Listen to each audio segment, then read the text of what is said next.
अशा कुठल्या 3 गोष्टी हातावर दिसतात की ज्यामुळे भविष्य हे आपल्याला नक्की सांगता येतं? पहिली गोष्ट म्हणजे शिक्षण चांगलं होणार का, सेकंडली कुठल्या वर्षी मॅरेज होणार, थर्डली ऑफकोर्सच करिअर, आयदर बिझनेस किंवा नोकरी.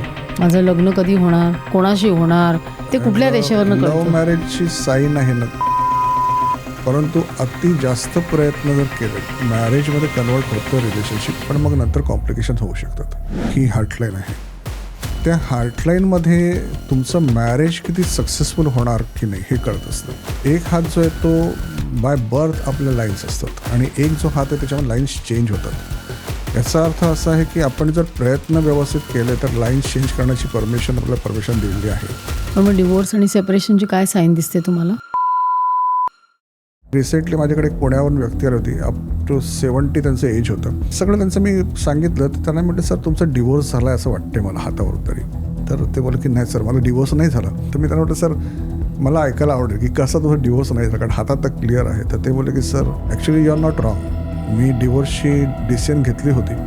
मिसेस सर मला अजिबात पटत नाही, पण मग फक्त माझ्या मुलीकडे बघून मी ती डिवोर्स केस पाठी घेतली आणि आज आम्ही दोघंही एका छताखाली 2 अजनबीसारखेच राहतो. 3 मेजर लाईन्स कुठल्या? हार्टलाईन आहे ही सगळ्यात आडवी, वरची. हां ही जी आहे ती हेडलाईन आहे. हां. त्याच्यानंतर ही जी आहे ती फेटलाईन आहे. ही जी आहे ती लाईफलाईन आहे. ती लाईफलाईन शॉर्ट आहे, लाईफ शॉर्ट आहे. तो मंत्रात जी पॉवर आहे ती कशामध्येच नाही. इव्हन नासाने पण हे प्रूव्ह केलं की ओमकार नाद आहे या ब्रह्मांडामध्ये. जो सूर्याचा आवाज त्याचा जेव्हा रेकॉर्डिंग होतं ओमकार नाद आहे. लग्न व्हायला हवंय म्हणा किंवा लव्ह मॅरेज व्हायला हवंय, तर मग अशा वेळेला तुम्ही कुठला मंत्र देता त्यांना? तुम्हाला मॅडम सांगू की रिलेशन सुधारण्याची ना सहसा कुठले मंत्र नाही. कारण रिलेशन किंवा माणसाचं नेचर बदलणं हे परमेश्वराने स्वतः जेव्हा अवतार घेतो तेव्हा त्याला शक्य नाही झालं. पण हातावरनं स्वभाव कळतो. तुम्ही बघितलंय असं क्रिमिनलचा हात? काही लोक येतात असे हां. की जे क्रूर असतात, म्हणजे त्यांची क्रिमिनल मेंटॅलिटी असते. त्याचा हाताचे अंगठे साधारणतः जे असतात ते असे अंगठे असतात. काहींच्या हातामध्ये असं असतं की आर्थिक परिस्थिती खरी चांगली असायला पाहिजे पण तरीही खराब असते. त्याचं कारण म्हणजे मंत्रतंत्र झालेले असतात. ती एक केस आहे ना, त्याच्यामध्ये आत्तापर्यंत समहाऊ त्या व्यक्ती अजून त्याच्यातून बाहेर नाही पडू शकले. माझ्या 35 वर्ष अनुभवामध्ये अशी एक पहिली केस काय आहे प्रकार की तो नाही बाहेर पडत त्याच्यात.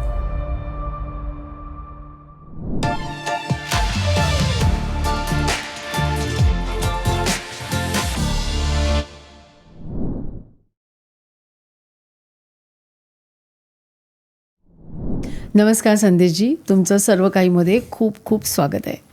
नमस्कार.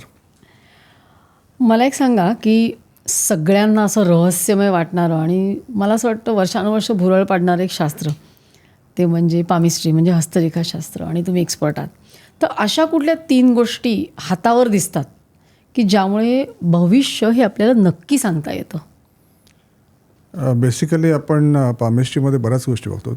म्हणजे पहिली गोष्ट म्हणजे शिक्षण चांगलं होणार का, यंग असेल तर, हे पहिला प्रश्न असतो.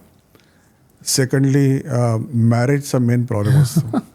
त्याच्यामुळे कुठल्या वर्षी मॅरेज होणार, किंवा जर का वय वाहून गेलं असेल तर मॅरेज कधी अजून होणार आहे का, पॉसिबिलिटी आहे का, ह्याप्रमाणे.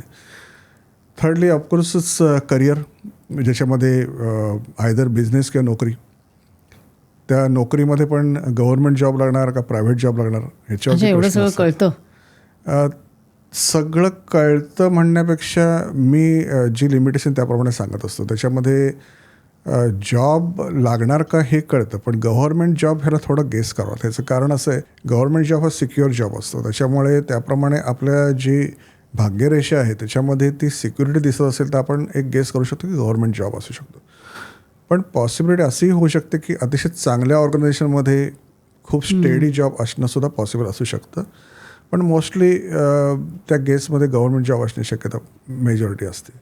आणि मी क्लायंटला ही गोष्ट क्लिअर सांगत असतो की बाबा गव्हर्नमेंट जॉब असं काही हातात लिहिलेलं नाही, कारण हे शास्त्र आहे जुनं. त्याच्या वेळेला अशा प्रकारची जॉब आणि अशा प्रकारचे बिझनेस किंवा अशा प्रकारचे काही शिक्षण पण नव्हती. बरोबर. आणि त्याच्यानंतरच्या लोकांनी बरंच काही ॲडिशन केलेले आहेत, परंतु भृगू संहितेवरून जे आलेलं शास्त्र आहे त्याच्यावेळेस तर सप्तर्षीमधले एक ऋषी आहेत ते, आणि त्या काळामध्ये आत्ताच्या कलियुगामध्ये जे काही चाललं त्याप्रमाणे काहीच गोष्टी नव्हत्या. तर समहाव ते ॲड होत गेलं. ते सगळं परफेक्ट नसतं. त्याच्यामुळे मी त्या गोष्टी गृहीत धरून लोकांना नाही प्रेडिक्शन देत. जी लिमिटेशन असतात त्याप्रमाणे सांगत असतो. आणि सध्या जे मेन आपण आत्ता बोललो, तरुण मुलामुलींना एकच प्रश्न असतो की माझं लग्न कधी होणार का, आधी पहिले कधी होणार, कोणाशी होणार, आणि ते असं असं असं काहीतरी केलं म्हणजे हल्ली म्हणजे होतं असं ना की अर्धचंद्र आहे म्हणजे लव्ह मॅरेज. हां, लव्ह मॅरेज होणार का अरेंज्ड मॅरेज, त्याबद्दल सांगा. ॲक्च्युली म्हणजे यंग मुलांचा प्रश्न असतो लव्ह मॅरेज होणार का अरेंज मॅरेज होणार असं. ते कुठल्या रेषेवरनं कळतं? लव्ह मॅरेजची साईन आहे ना ती गुरुच्या माउंटवर पण दिसते आणि त्याप्रमाणे आपल्याला कळत असतं. आणि दुसरी गोष्ट म्हणजे लव्ह मॅरेज हा एक प्रकार असा आहे ना की ज्याच्यामध्ये तुमचं नेचर जर का त्याप्रमाणे असेल तो हातात कळत असतो तरच पॉसिबल होऊ शकतं. आणि समटाईम्स असं पण होऊ शकतं की ज्या ठिकाणी आपल्याला ती लाईन दिसत नाही लव्ह मॅरेजमध्ये, परंतु अति जास्त प्रयत्न जर केले तर ते मॅरेजमध्ये कन्वर्ट होतं रिलेशनशिप, पण मग नंतर कॉम्प्लिकेशन होऊ शकतात. अच्छा. सो अशा प्रकारच्या रिलेशनबद्दल मला लोक खूप यंग मुलं विचारायला येतात की सर हे असं असं आहे, आणि त्यांचं जमत नसेल तरी कळतं की ओके त्यांच्या प्रेमात आहेत परंतु ते जमणार नाही. हां, म्हणजे त्यांची मनं नीट जुळत नाही आहेत किंवा हे त्यांची कुठल्या लाईनवरनं कळतं असं म्हणजे? मॅरेज लाईन असतं आपल्या इथे साईडला. हां. तर त्या मॅरेज लाईनवरून आपल्याला कळत असतं आणि गुरुच्या माउंटवरती एक साईन असते लव्ह मॅरेज असेल तर कुठल्या गुरुचं माउंट? गुरुचं माउंट आपला हां, तिथे काय साईन असते? त्या ठिकाणी क्रॉस असतो. अच्छा. आणि तो क्रॉस असेल तर लव्ह मॅरेज असतं? पॉसिबिलिटी त्याचं एका क्रॉसवर आपण बघूच नाही शकत. आपल्याला 2-3 ठिकाणी गोष्टी बघायच्या असतात. सर मॅरेज लाईन पण आहे, त्याची फेट लाईन पण आहे आणि क्रॉस, तर आपल्याला कळू शकतं. दुसरी गोष्ट म्हणजे गुरु बरोबर शुक्राचा माउंट आपल्याला चेक करावा लागतो की शुक्राचा माउंट किती डेव्हलप्ड आहे. या सगळ्या गोष्टीचा एकत्र अभ्यास. मग अशा येतात केसेस तुमच्याकडे? अशा बऱ्याच येतात. आणि कुठल्याही पामिस्ट्रीमध्ये कुठल्याही गोष्टीचं स्ट्रेट फॉरवर्ड एक उत्तर नाही काढता येत. त्याला आपल्याला बऱ्याच सगळ्या गोष्टीचा विचार करून त्याला उत्तर द्यावं लागतं. म्हणजे एक ही लाईन बघितली की असं झालं असं नसतं त्याच्यामध्ये. So you have to overall see the hand properly आणि मग तुम्ही प्रेडिक्शन. मग असे कुठले इंटरेस्टिंग किस्से तुमच्याकडे आहेत की जेव्हा तुम्ही ॲक्च्युली गाईड केलं किंवा बघितलं आणि तुम्ही त्यांना सांगितलं मॅरेजच्या बाबतीत? मॅरेजच्या तर असे तर अनगिनत किस्से असतात की मॅरेज होणार का, लव्ह मॅरेज आहे. त्याच्याचबरोबर कधी कधी ह्याच्या पलीकडे जाऊन पण काही लोक मॅरिड लोकांचे किस्से असतात. बरं. की आउट ऑफ मॅरेज काही त्यांचे गोष्टी असतात. आता स्पेसिफिक एखाद्या क्लायंटचं मी सांगणं चुकीचं होईल कारण ते रिलेट होतं मग, परंतु त्याच्यानंतर मग मला मेसेज येतात कधी कधी की सर तुम्ही हा किस्सा सांगितला माझ्याशी रिलेटेड आहे का.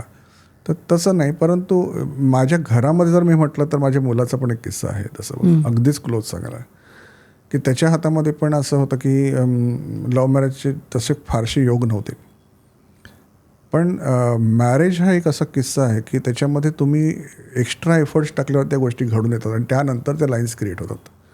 अच्छा. आणि त्याला पण असंच होतं. मी फ्रीडम दिलं होतं, माझ्या मिसेसने फ्रीडम दिलं होतं आणि लग्न जमवायला. आणि ज्या वेळेला तो एका मुलीच्या प्रेमात पडला त्यावेळेला त्याच्या हातामध्ये तो योग नव्हता दिसत.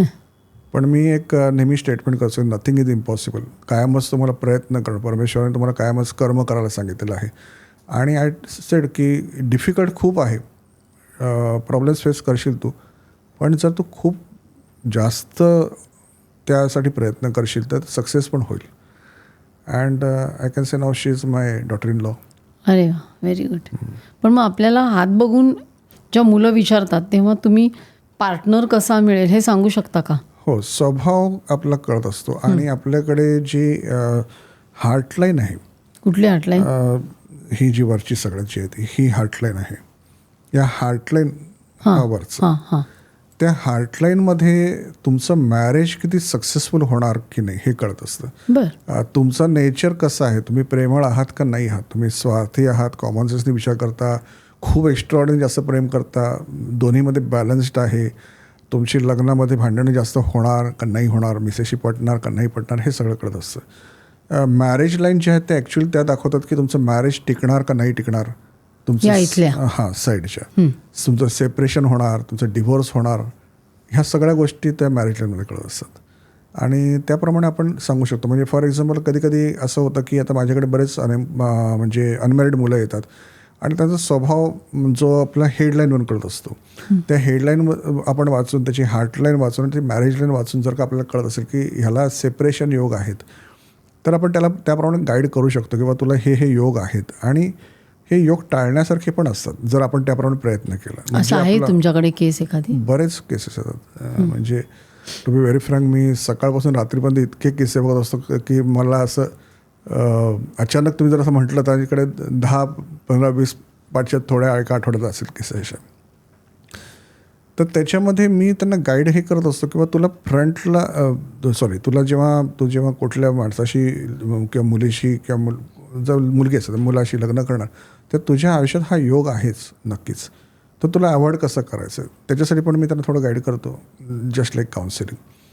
आणि परमेश्वराने जसं आपल्या हातात ठेवलेलं आहे की आपले 2 जे हात आहेत त्याच्यामध्ये एक हात जो आहे तो बाय बर्थ आपल्या लाईन्स असतात, जे आपण आपलं प्रारब्ध घेऊन आलेलो आहे, आणि एक जो हात आहे त्याच्यामध्ये लाईन्स चेंज होतात. याचा अर्थ असा आहे की आपण जर प्रयत्न व्यवस्थित केले तर लाईन्स चेंज करण्याची आपल्याला परमिशन दिलेली आहे. आणि त्याप्रमाणे जर का तुम्हाला काही आता आयुष्यामध्ये जसं डिवोर्स आहे किंवा सेपरेशन आहे, असे जर का पुढचे योग तुम्हाला अगोदर दिसले, तर तुम्ही तुमच्या स्वभावाला थोडीशी मुरड घालून किंवा तुमचा स्वभाव थोडा कंट्रोलमध्ये आणून ते अवॉइड करू शकता. किंवा इगो इश्यू होणार असतील तर मी त्यांना अगोदर सांगतो तुमचा प्रचंड इगो इश्यू होणार, मग तुम्हाला एक बॅकफूटला जाणं आवश्यक आहे अशा प्रकारे. तर त्या प्रकारे त्यांना हेल्प चांगली होते. पण मग डिवोर्स आणि सेपरेशनची काय साईन दिसते तुम्हाला? डिवोर्समध्ये नॉर्मली आता हे माझं तुम्ही अगदी गुपितच विचारायला लागलं आहे, परंतु सेपरेशनमध्ये आपल्याला जी मॅरेज लाईन आहे ती हार्टलाईनकडे जी झुकलेली असते, आणि ते झुकण्याचा अर्थ असा होतो की सेपरेशन योग आहे. मग सेपरेशन योग 2 गोष्टीमुळे येऊ शकतो. एकतर दोघांचं पती पत्नीचं पटत नाही, प्रेम नाही ह्याच्यामुळे, किंवा पती पत्नी लांब दुसऱ्या वेगळ्या स्टेटमध्ये किंवा वेगळ्या देशामध्ये नोकऱ्या करत असतात. मग त्यांचं सेपरेशन कसं होणार हे त्यांच्या सगळ्या बाकीच्या लाईनवर आपल्याला ठरवावं लागतं की त्यांचं कसं सेपरेशन होऊ शकतं. आणि मॅरेज लाईनमध्ये जर का आपल्याला एंडला फोर्क असेल तर ते आपला डिवोर्स असतो. परंतु म्हणजे डिवोर्स योगसुद्धा असा आहे की शेवटी मी योग का म्हणतो, कारण प्रत्येक गोष्टीला योग असतं ज्याला प्रयत्नांची साथ लागते. हो. तर डिवोर्स योग जो आहे तो थोडा अवॉइड करायला कठीण असतो पण इम्पॉसिबल नसतो. आणि रिसेंटली माझ्याकडे एक पुण्यावरून व्यक्ती आली होती, अप टू 70 त्यांचं एज होतं, आणि ते जेव्हा माझ्याकडे आले आणि 70 वर्षी आले होते, मी त्यांना कधी कधी विचारतो की सर आता काय राहिलं अशी विचारायचं असं हे राहिलं हल्ली. परंतु पाठचं सगळं पास्ट सांगण्यात काय मजा नसते. तर ते बोलले की नाही, मला जस्ट बघायचं होतं की फ्युचर अजून मला ॲक्टिव्ह राहायचं आहे, तर आहे का ॲक्टिव्ह इन्कम. आणि सगळं त्यांचं मी सांगितलं, तर त्यांना म्हटलं सर तुमचा डिवोर्स झाला आहे असं वाटते मला हातावरून तरी. तर ते बोलले की नाही सर मला डिवोर्स नाही झाला.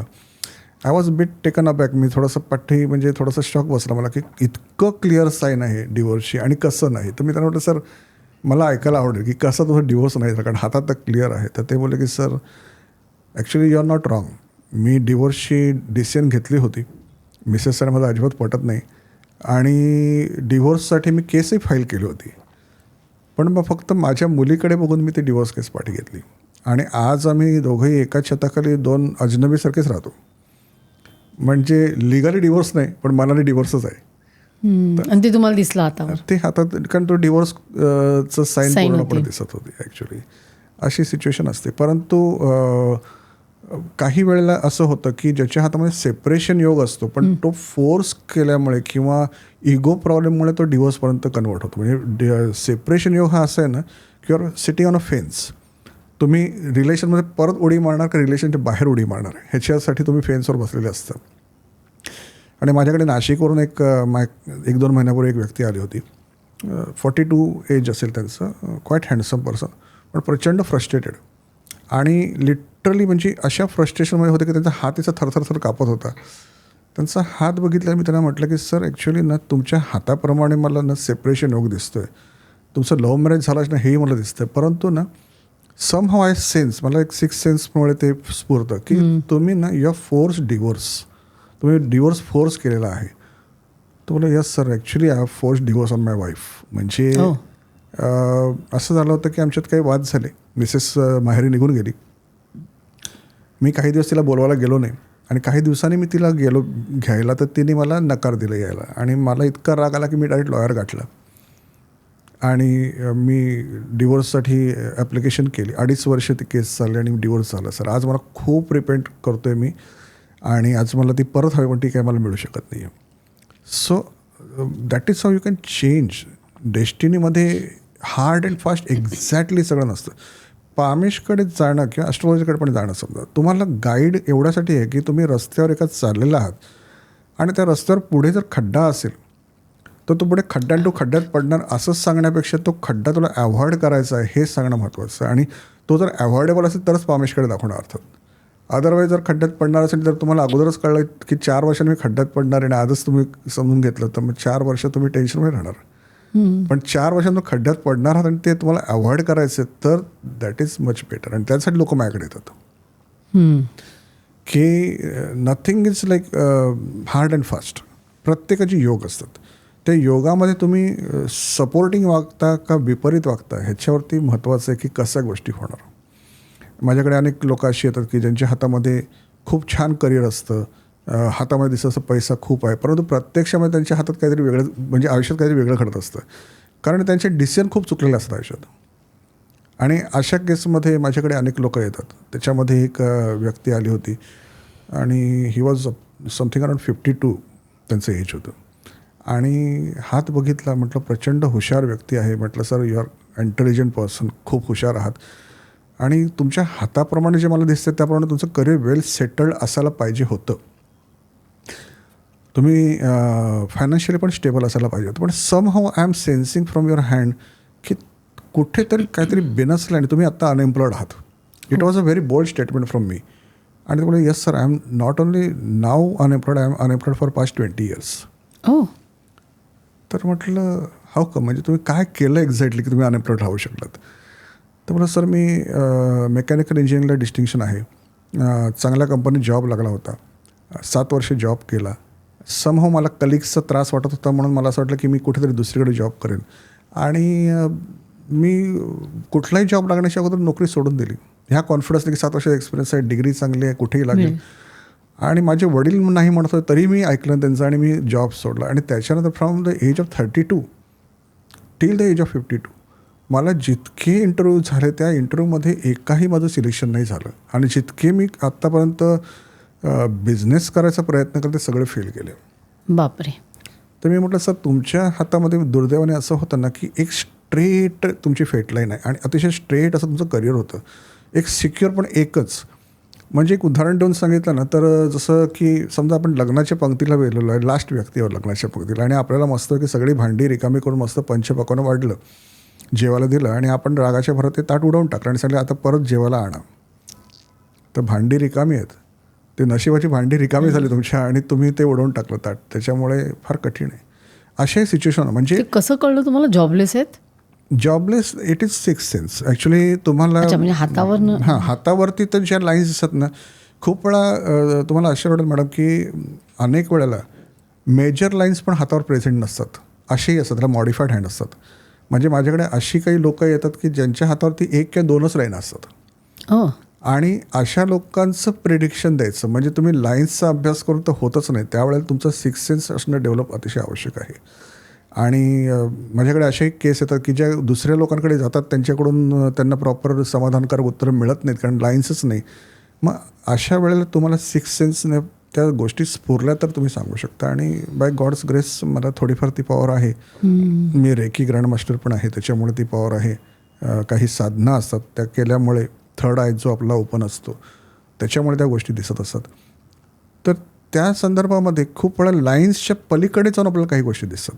किंवा अजून एका पॉडकास्टला पण मी सांगितलं होतं की खूप छान हात होता पण त्याला काही बाहेरच्या शक्तींमुळे प्रॉब्लेम झाला होता, काही जंतरमंतर झालं होतं.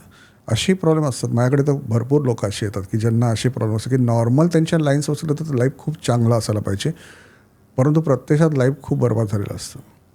तर पामिस्ट्रीच्या पलीकडे जाऊन आपल्याला काहीतरी ते सेन्स होत असतं आणि ती एक एनर्जी आहे. ती एनर्जी ॲक्च्युली फील होते आणि something clicks in the mind की हे असंच चाललेलं आणि ते ॲक्च्युली बरोबर निघतं. तुम्ही म्हणाला 3 मेजर लाईन्स, तर मग त्याबद्दल सांगा ना, की 3 मेजर लाईन्स कुठल्या आणि त्याच्यात काय असेल तर काय होऊ शकतं. म्हणजे लोकांना जरा आवडतं ना आपला हात बघायचा आणि काय बरं झालंय, अच्छा मग काय संदेशी काय सांगतायत, हार्ट लाईन, मॅरेज लाईन, सांगा ना त्याबद्दल. तसं तर सगळ्यांना माहीत असेल जे बघतात, हार्टलाईन आहे ही सगळ्यात आडवी, वरची. हां ही जी आहे ती हेडलाईन आहे. हां त्याच्यानंतर ही जी आहे ती फेटलाईन आहे. हां ठीक आहे. ही जी आहे ती लाईफलाईन आहे. म्हणजे लाईफ लाईनच्या बरोबरची आहे ती फेट लाईन, त्याच्या बाजूची ही हार्ट त्याची लाईन. ती नाही, ही जी आडवी चालली ना खाली हां, अशी, खाली. ती हार्टलाईन हां. आहे. ठीक आहे. त्याच्यानंतर आपल्याला ह्या सनच्या माउंट खालून येणारी जी लाईन असते ती सन लाईन असते, सगळ्यांना नसते. हां ओके. पण इफ यू आर फेमस, तुम्ही म्हणजे जास्त लोकांच्या संपर्कात आले तर सन लाईन स्ट्रॉंग असते. त्याच्यानंतर बुधाच्या माउंटच्या खालून येणारी लाईन असते ती हेल्थ लाईन असते. एक मिनिट, पहिले माउंट सांगा. माउंटमध्ये बघा, हा शुक्र आहे. या हाताच्या म्हणजे मेन आपल्या दोन्ही हाताला सेमच असतात, ओके, राईट ठीक अँड आहे. लेफ्टला. तर हा शुक्र आहे. शुक्र आहे. त्याच्यानंतर ह्या ठिकाणी मंगळ निगेटिव्ह आहे. इकडे गुरु आहे, इकडे आपला शनी आहे, या ठिकाणी आपला सूर्य आहे, इकडे आपला बुध आहे. ठीक आहे. इकडे राहू आणि इकडे केतू आहे. ओके या ठिकाणी चंद्र आहे. मानणारी लोक इकडे हर्षल मानतात. ओके. परंतु आपण पामेस्ट्रीमध्ये तसं बघायला गेलं तर इव्हन राहू केतूचा पण तितका इम्पॉर्टन्स धरत नाही. कारण काय की 7 ग्रह आहेत जे मेन ग्रह आहेत आणि त्यांचा इफेक्ट आपल्या आयुष्यात खूप जास्त असतो. आणि ग्रहांचा इफेक्ट का असतो तर त्याचं कारण असं आहे की त्याची काही व्हायब्रेशन्स आहेत जी पृथ्वीवर येत असतात. फॉर एक्झाम्पल, एखाद्याचं माइंड खूप डिस्टर्ब असतं किंवा तो खूप अँशियस असतो, तर एक्झॅक्टली काय होत असतं तर त्याचं आपण असं उदाहरण म्हणतो की त्याला की चंद्र बिघडला आहे. तर चंद्र बिघडला म्हणजे काय, चंद्र कधी बिघडतच नसतो, ॲक्च्युली बिघडलेला आपण असतो. म्हणजे आपल्या फ्रिक्वेन्सीज त्याच्याशी मॅच होत नसतात आणि त्याच्यामुळे आपल्याला इश्यूज होत असतात. आणि त्यामुळे जे ग्रह ॲक्च्युली आहेत ना त्याच्या फ्रिक्वेन्सीशी आपल्या फ्रिक्वेन्सी मॅच न झाल्यामुळे हे प्रॉब्लेम होतात. राहू आणि केतू ह्या छाया त्यांना काही ॲक्च्युली एक्झिस्टन्स नाही. त्याच्या पामेस्ट्रीमध्ये त्याला फारसा इम्पॉर्टन्स नसतो. त्याच्यामध्ये आपण 7 ग्रहांवरती डिपेंड करतो आणि जनरली प्रत्येक ग्रहाची काही कार्य असतं. जसं शुक्र जो आहे तो पैशाचा स्वामी आहे. आयुष्यात सगळ्यात माणसाला महत्त्वाचा पैसा आहे. शुक्र हा रिलेशन्सचा स्वामी आहे. शुक्र हा लक्झरीचा स्वामी आणि शुक्र हा सुखाचा स्वामी आहे. गुरु आहे तो प्रॉस्पेरिटीचा स्वामी आहे. जर तुम्ही शनी म्हटलं तर शनी महाराज हे सगळ्यात मोस्ट पॉवरफुल आहेत आणि सगळ्याच ग्रहांचे जे काही त्यांचं देणं आहे आपल्यासाठी ते शनीच्या परमिशनशी देणं कठीण पडत असतं. त्यावेळी शनी महाराज जर का नाराज असेल तर खूप त्रास असतात. त्याच्यानंतर सूर्य आहे जो आपल्याला लिडरशिप क्वालिटीज देतो. गव्हर्नमेंट जॉबमध्ये जाणं किंवा पॉलिटिशियन होणं किंवा फिल्म स्टार्स होणं किंवा आपलं क्रिकेटर कुठलंही फेमस. तर सूर्य महत्त्वाचा आहे. बुध जो आहे तो नोकरी आणि बिझनेसचा कारक आहे. हा इथला करंगलीच्या खाली. हां. तर बुध जो आहे तो थोडासा वीक ग्रह आहे, म्हणजे तो बालग्रह आहे आणि त्याच्यामुळे तो नोकरी आणि बिझनेस देऊ शकतो परंतु तो पैसे नाही देऊ शकत. म्हणजे तुम्हाला नोकरी चांगली लागेल पण त्याचे पगार खूप असेल असं नाही किंवा तुम्हाला बिझनेस मिळेल पण त्याच्यात प्रॉफिट होईल असं नाही. तर त्याचंच सगळं कारक इकडे बसलेला तो शुक्र आहे. आणि जनरली माणसाच्या 2 गोष्टी अडत असतात त्या शुक्रामुळे खूप जास्त अडतात. एक गोष्ट म्हणजे पैसा आणि दुसरं म्हणजे रिलेशन्स. आणि मेजर लोकांची ह्याच प्रश्नामुळे ते येतात. काहीच लोक असे विचारतात की अध्यात्मात प्रगती आहे का आणि त्याच्यासाठी माझा गुरु स्ट्रॉंग आहे का वगैरे असे विषय असतात. आणि चंद्र बिघडण्यामुळे माइंडवरती खूप जास्त फरक पडतो. म्हणजे अँझायटीला खूप वाढतं. चंद्र म्हणजे चंद्राचा माउंट हा इकडे आहे, हा इथे. हां. तर त्याच्यामध्ये आपली हेडलाईन कुठे पोहोचत आहे त्याच्यावरून चंद्र बिघडला की नाही आपण बघत असतो. बरं.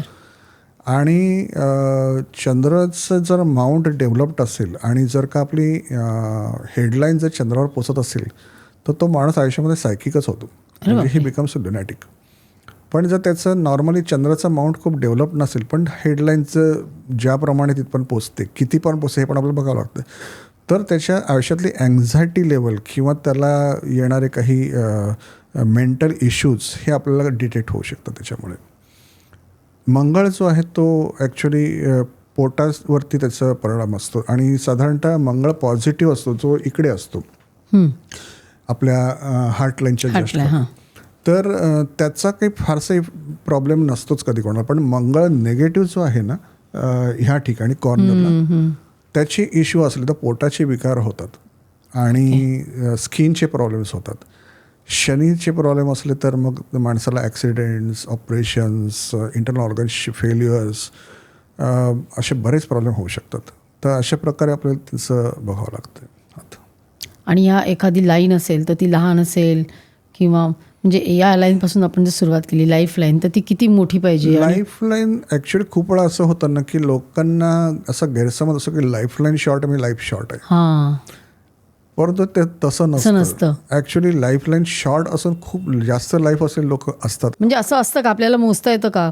असं म्हणजे मी वाचलेलं की एवढं म्हणजे इतकी वर्ष इथपर्यंत गेलो तर ते 100 वर्ष. वाचता येतात नॉर्मली, परंतु असे काही जसं मी मगाशी म्हटलं की मॉडिफाईड हँड असतात ज्याच्यामध्ये काही लोकांचे लाईफ लाईन अतिशय शॉर्ट असतात आणि त्यांचं लाईफ खूप मोठं असतं. मग त्याच्यामध्ये आपल्याला काय बघायचं आहे तर आपल्याला त्याची फेट लाईन पण बघायची त्याच्या बाजूची. हां, आणि जर त्याची फेट लाईन जर का आपण जर ऑब्झर्व केली तर आपली फेट लाईन किंवा आपलं जे भाग्यरेषा आहे ती कधी आपल्या लाईफच्या पुढे जाऊ शकत नाही. मग जर आपलं समजा फॉर एक्झाम्पल जर का लाईफ छोटं आहे आणि तुमची भाग्यरेषा खूप जास्त दाखवते की अनेक वर्ष पुढे भाग्य आहे किंवा तुम्ही जॉब करणार आहात किंवा तुम्हाला पैसा येणार आहे, तर हाऊ इज इट पॉसिबल जर तुमची डेथ असेल अगोदर तर. सो लाईफ लाईनच्या पेक्षा जर फेट लाईन मोठी असेल तर यू विल लिव्ह लॉंगर असं होण्याची शक्यता मॅक्झिमम असते. आणि मी ऑब्झर्व केलं खूप वर्ष मी ॲज अ कॉलेज प्रोफेसर होतो त्यावेळेस side by side me palmistry करतच होतो. तर माझे कलिग होते आणि त्यांचा हात मी बघितला, म्हणजे त्यांनी मला दाखवला होता आणि त्याच्यामध्ये त्यांच्या लाईफलाईनप्रमाणे जर बघायला गेलं असतं तर त्यांचं एज 36च्या पुढे जाणं कठीण होतं. हो, परंतु त्या मला त्यांच्या वयाच्या 56 वर्षी भेटल्या आयुष्यात परत आणि आत्तासुद्धा त्या आहेत हयामध्ये. बरं. हयातीत. म्हणजे ह्याचा अर्थ असा होतो की लाईफलाईन शॉर्ट आहे म्हणजे लाईफ शॉर्ट नाही झालं. हे ते एक्झाम्पल तसं तर मला माहीत होतं, परंतु हे एक्झाम्पल प्रूव्ह करणारं होतं. आणि काहींच्या हातामध्ये लाईफलाईन जी असते त्याच्यामध्ये तुटकपणा असतो, तुटलेली असते. त्याच्यावरून आपल्याला कळतं की नॉर्मल काय त्याच्या आयुष्यात घडणार. हे जे मी तुम्हाला एक्झाम्पल दिलं ना की लाईफलाईनचे शॉर्ट असणं आणि तरीसुद्धा लाईफ असणं हे रेअर केसेस आहेत. युजली आपल्याला लाईफलाईनच्या लेंथप्रमाणे जसं तुम्ही मगाशी बोलला की 10 वर्ष, 20 वर्ष, 50 वर्ष हे आपण बघत असतो. आणि लाईफलाईन आपली मणिपूर बंधनापर्यंत जर पोचत असेल तर आपण 100 इयर्स मानत असतो त्याला. आणि त्याप्रमाणे आपल्याला ते वयाचं कॅल्क्युलेशन करावं लागतं. मग ती तुटलेली वगैरे अशी असली तर त्याच्यात तुटलेल्या लाईफ लाईन जर असेल तर त्याच्यामध्ये त्या काळात तसे प्रॉब्लेम येत असं मग आपल्याला ओव्हरऑल हाताचा अभ्यास करून बघायला लागतं की बाबा ह्याला त्यावेळेला काय प्रॉब्लेम येऊ शकतात. साधारण शनीचा प्रॉब्लेम असेल तर ऑपरेशनची शक्यता असणं किंवा ॲक्सिडेंटची शक्यता असणं असं असतं. आणि लाईफलाईन कधी कधी तुटलेली असते आणि ती पुढे जोडलेली असते परत. मग त्यावेळेला आपल्याला दोन्ही हाताचा अभ्यास करून बघावं लागतं की ॲक्च्युली दोन्ही हाताप्रमाणे एक्झॅक्टली काय आहे. ती लाईफलाईन जर का कट होऊन जर का आतमध्ये जर का वळली असेल आणि जर का दुसऱ्या हातात ती कट झाली असेल तर त्या माणसाची त्या ठिकाणी डेथ असते. हां, तेच मला विचारायचं होतं की एखादा अकस्मात किंवा अपघाती मृत्यू दिसतो का? तो अपघाती मृत्यू असतो त्याच्यामध्ये, म्हणजे ती कट झालेली असते. आणि कधी कधी असं होतं की ती वळत नाही, परंतु तरीसुद्धा त्याच्यामध्ये जो गॅप असतो आणि जर सेकंड हातात आपण बघितल्यावरती आपल्याला दिसतं की ओके ह्या व्यक्तीचं याच्या पुढे जगणं कठीण आहे. पण शनीमुळे जे ॲक्सिडेंट होतात ना तर खूप वेळा असं होतं की काही क्लायंट माझ्याकडे येतात तर त्यांचे ॲक्सिडेंट मला दिसत असतात पुढे होणार आहेत, पण ते अव्हॉइडेबल पण आहेत. असं नाही की कुठलंही हार्ड अँड फास्ट आहे.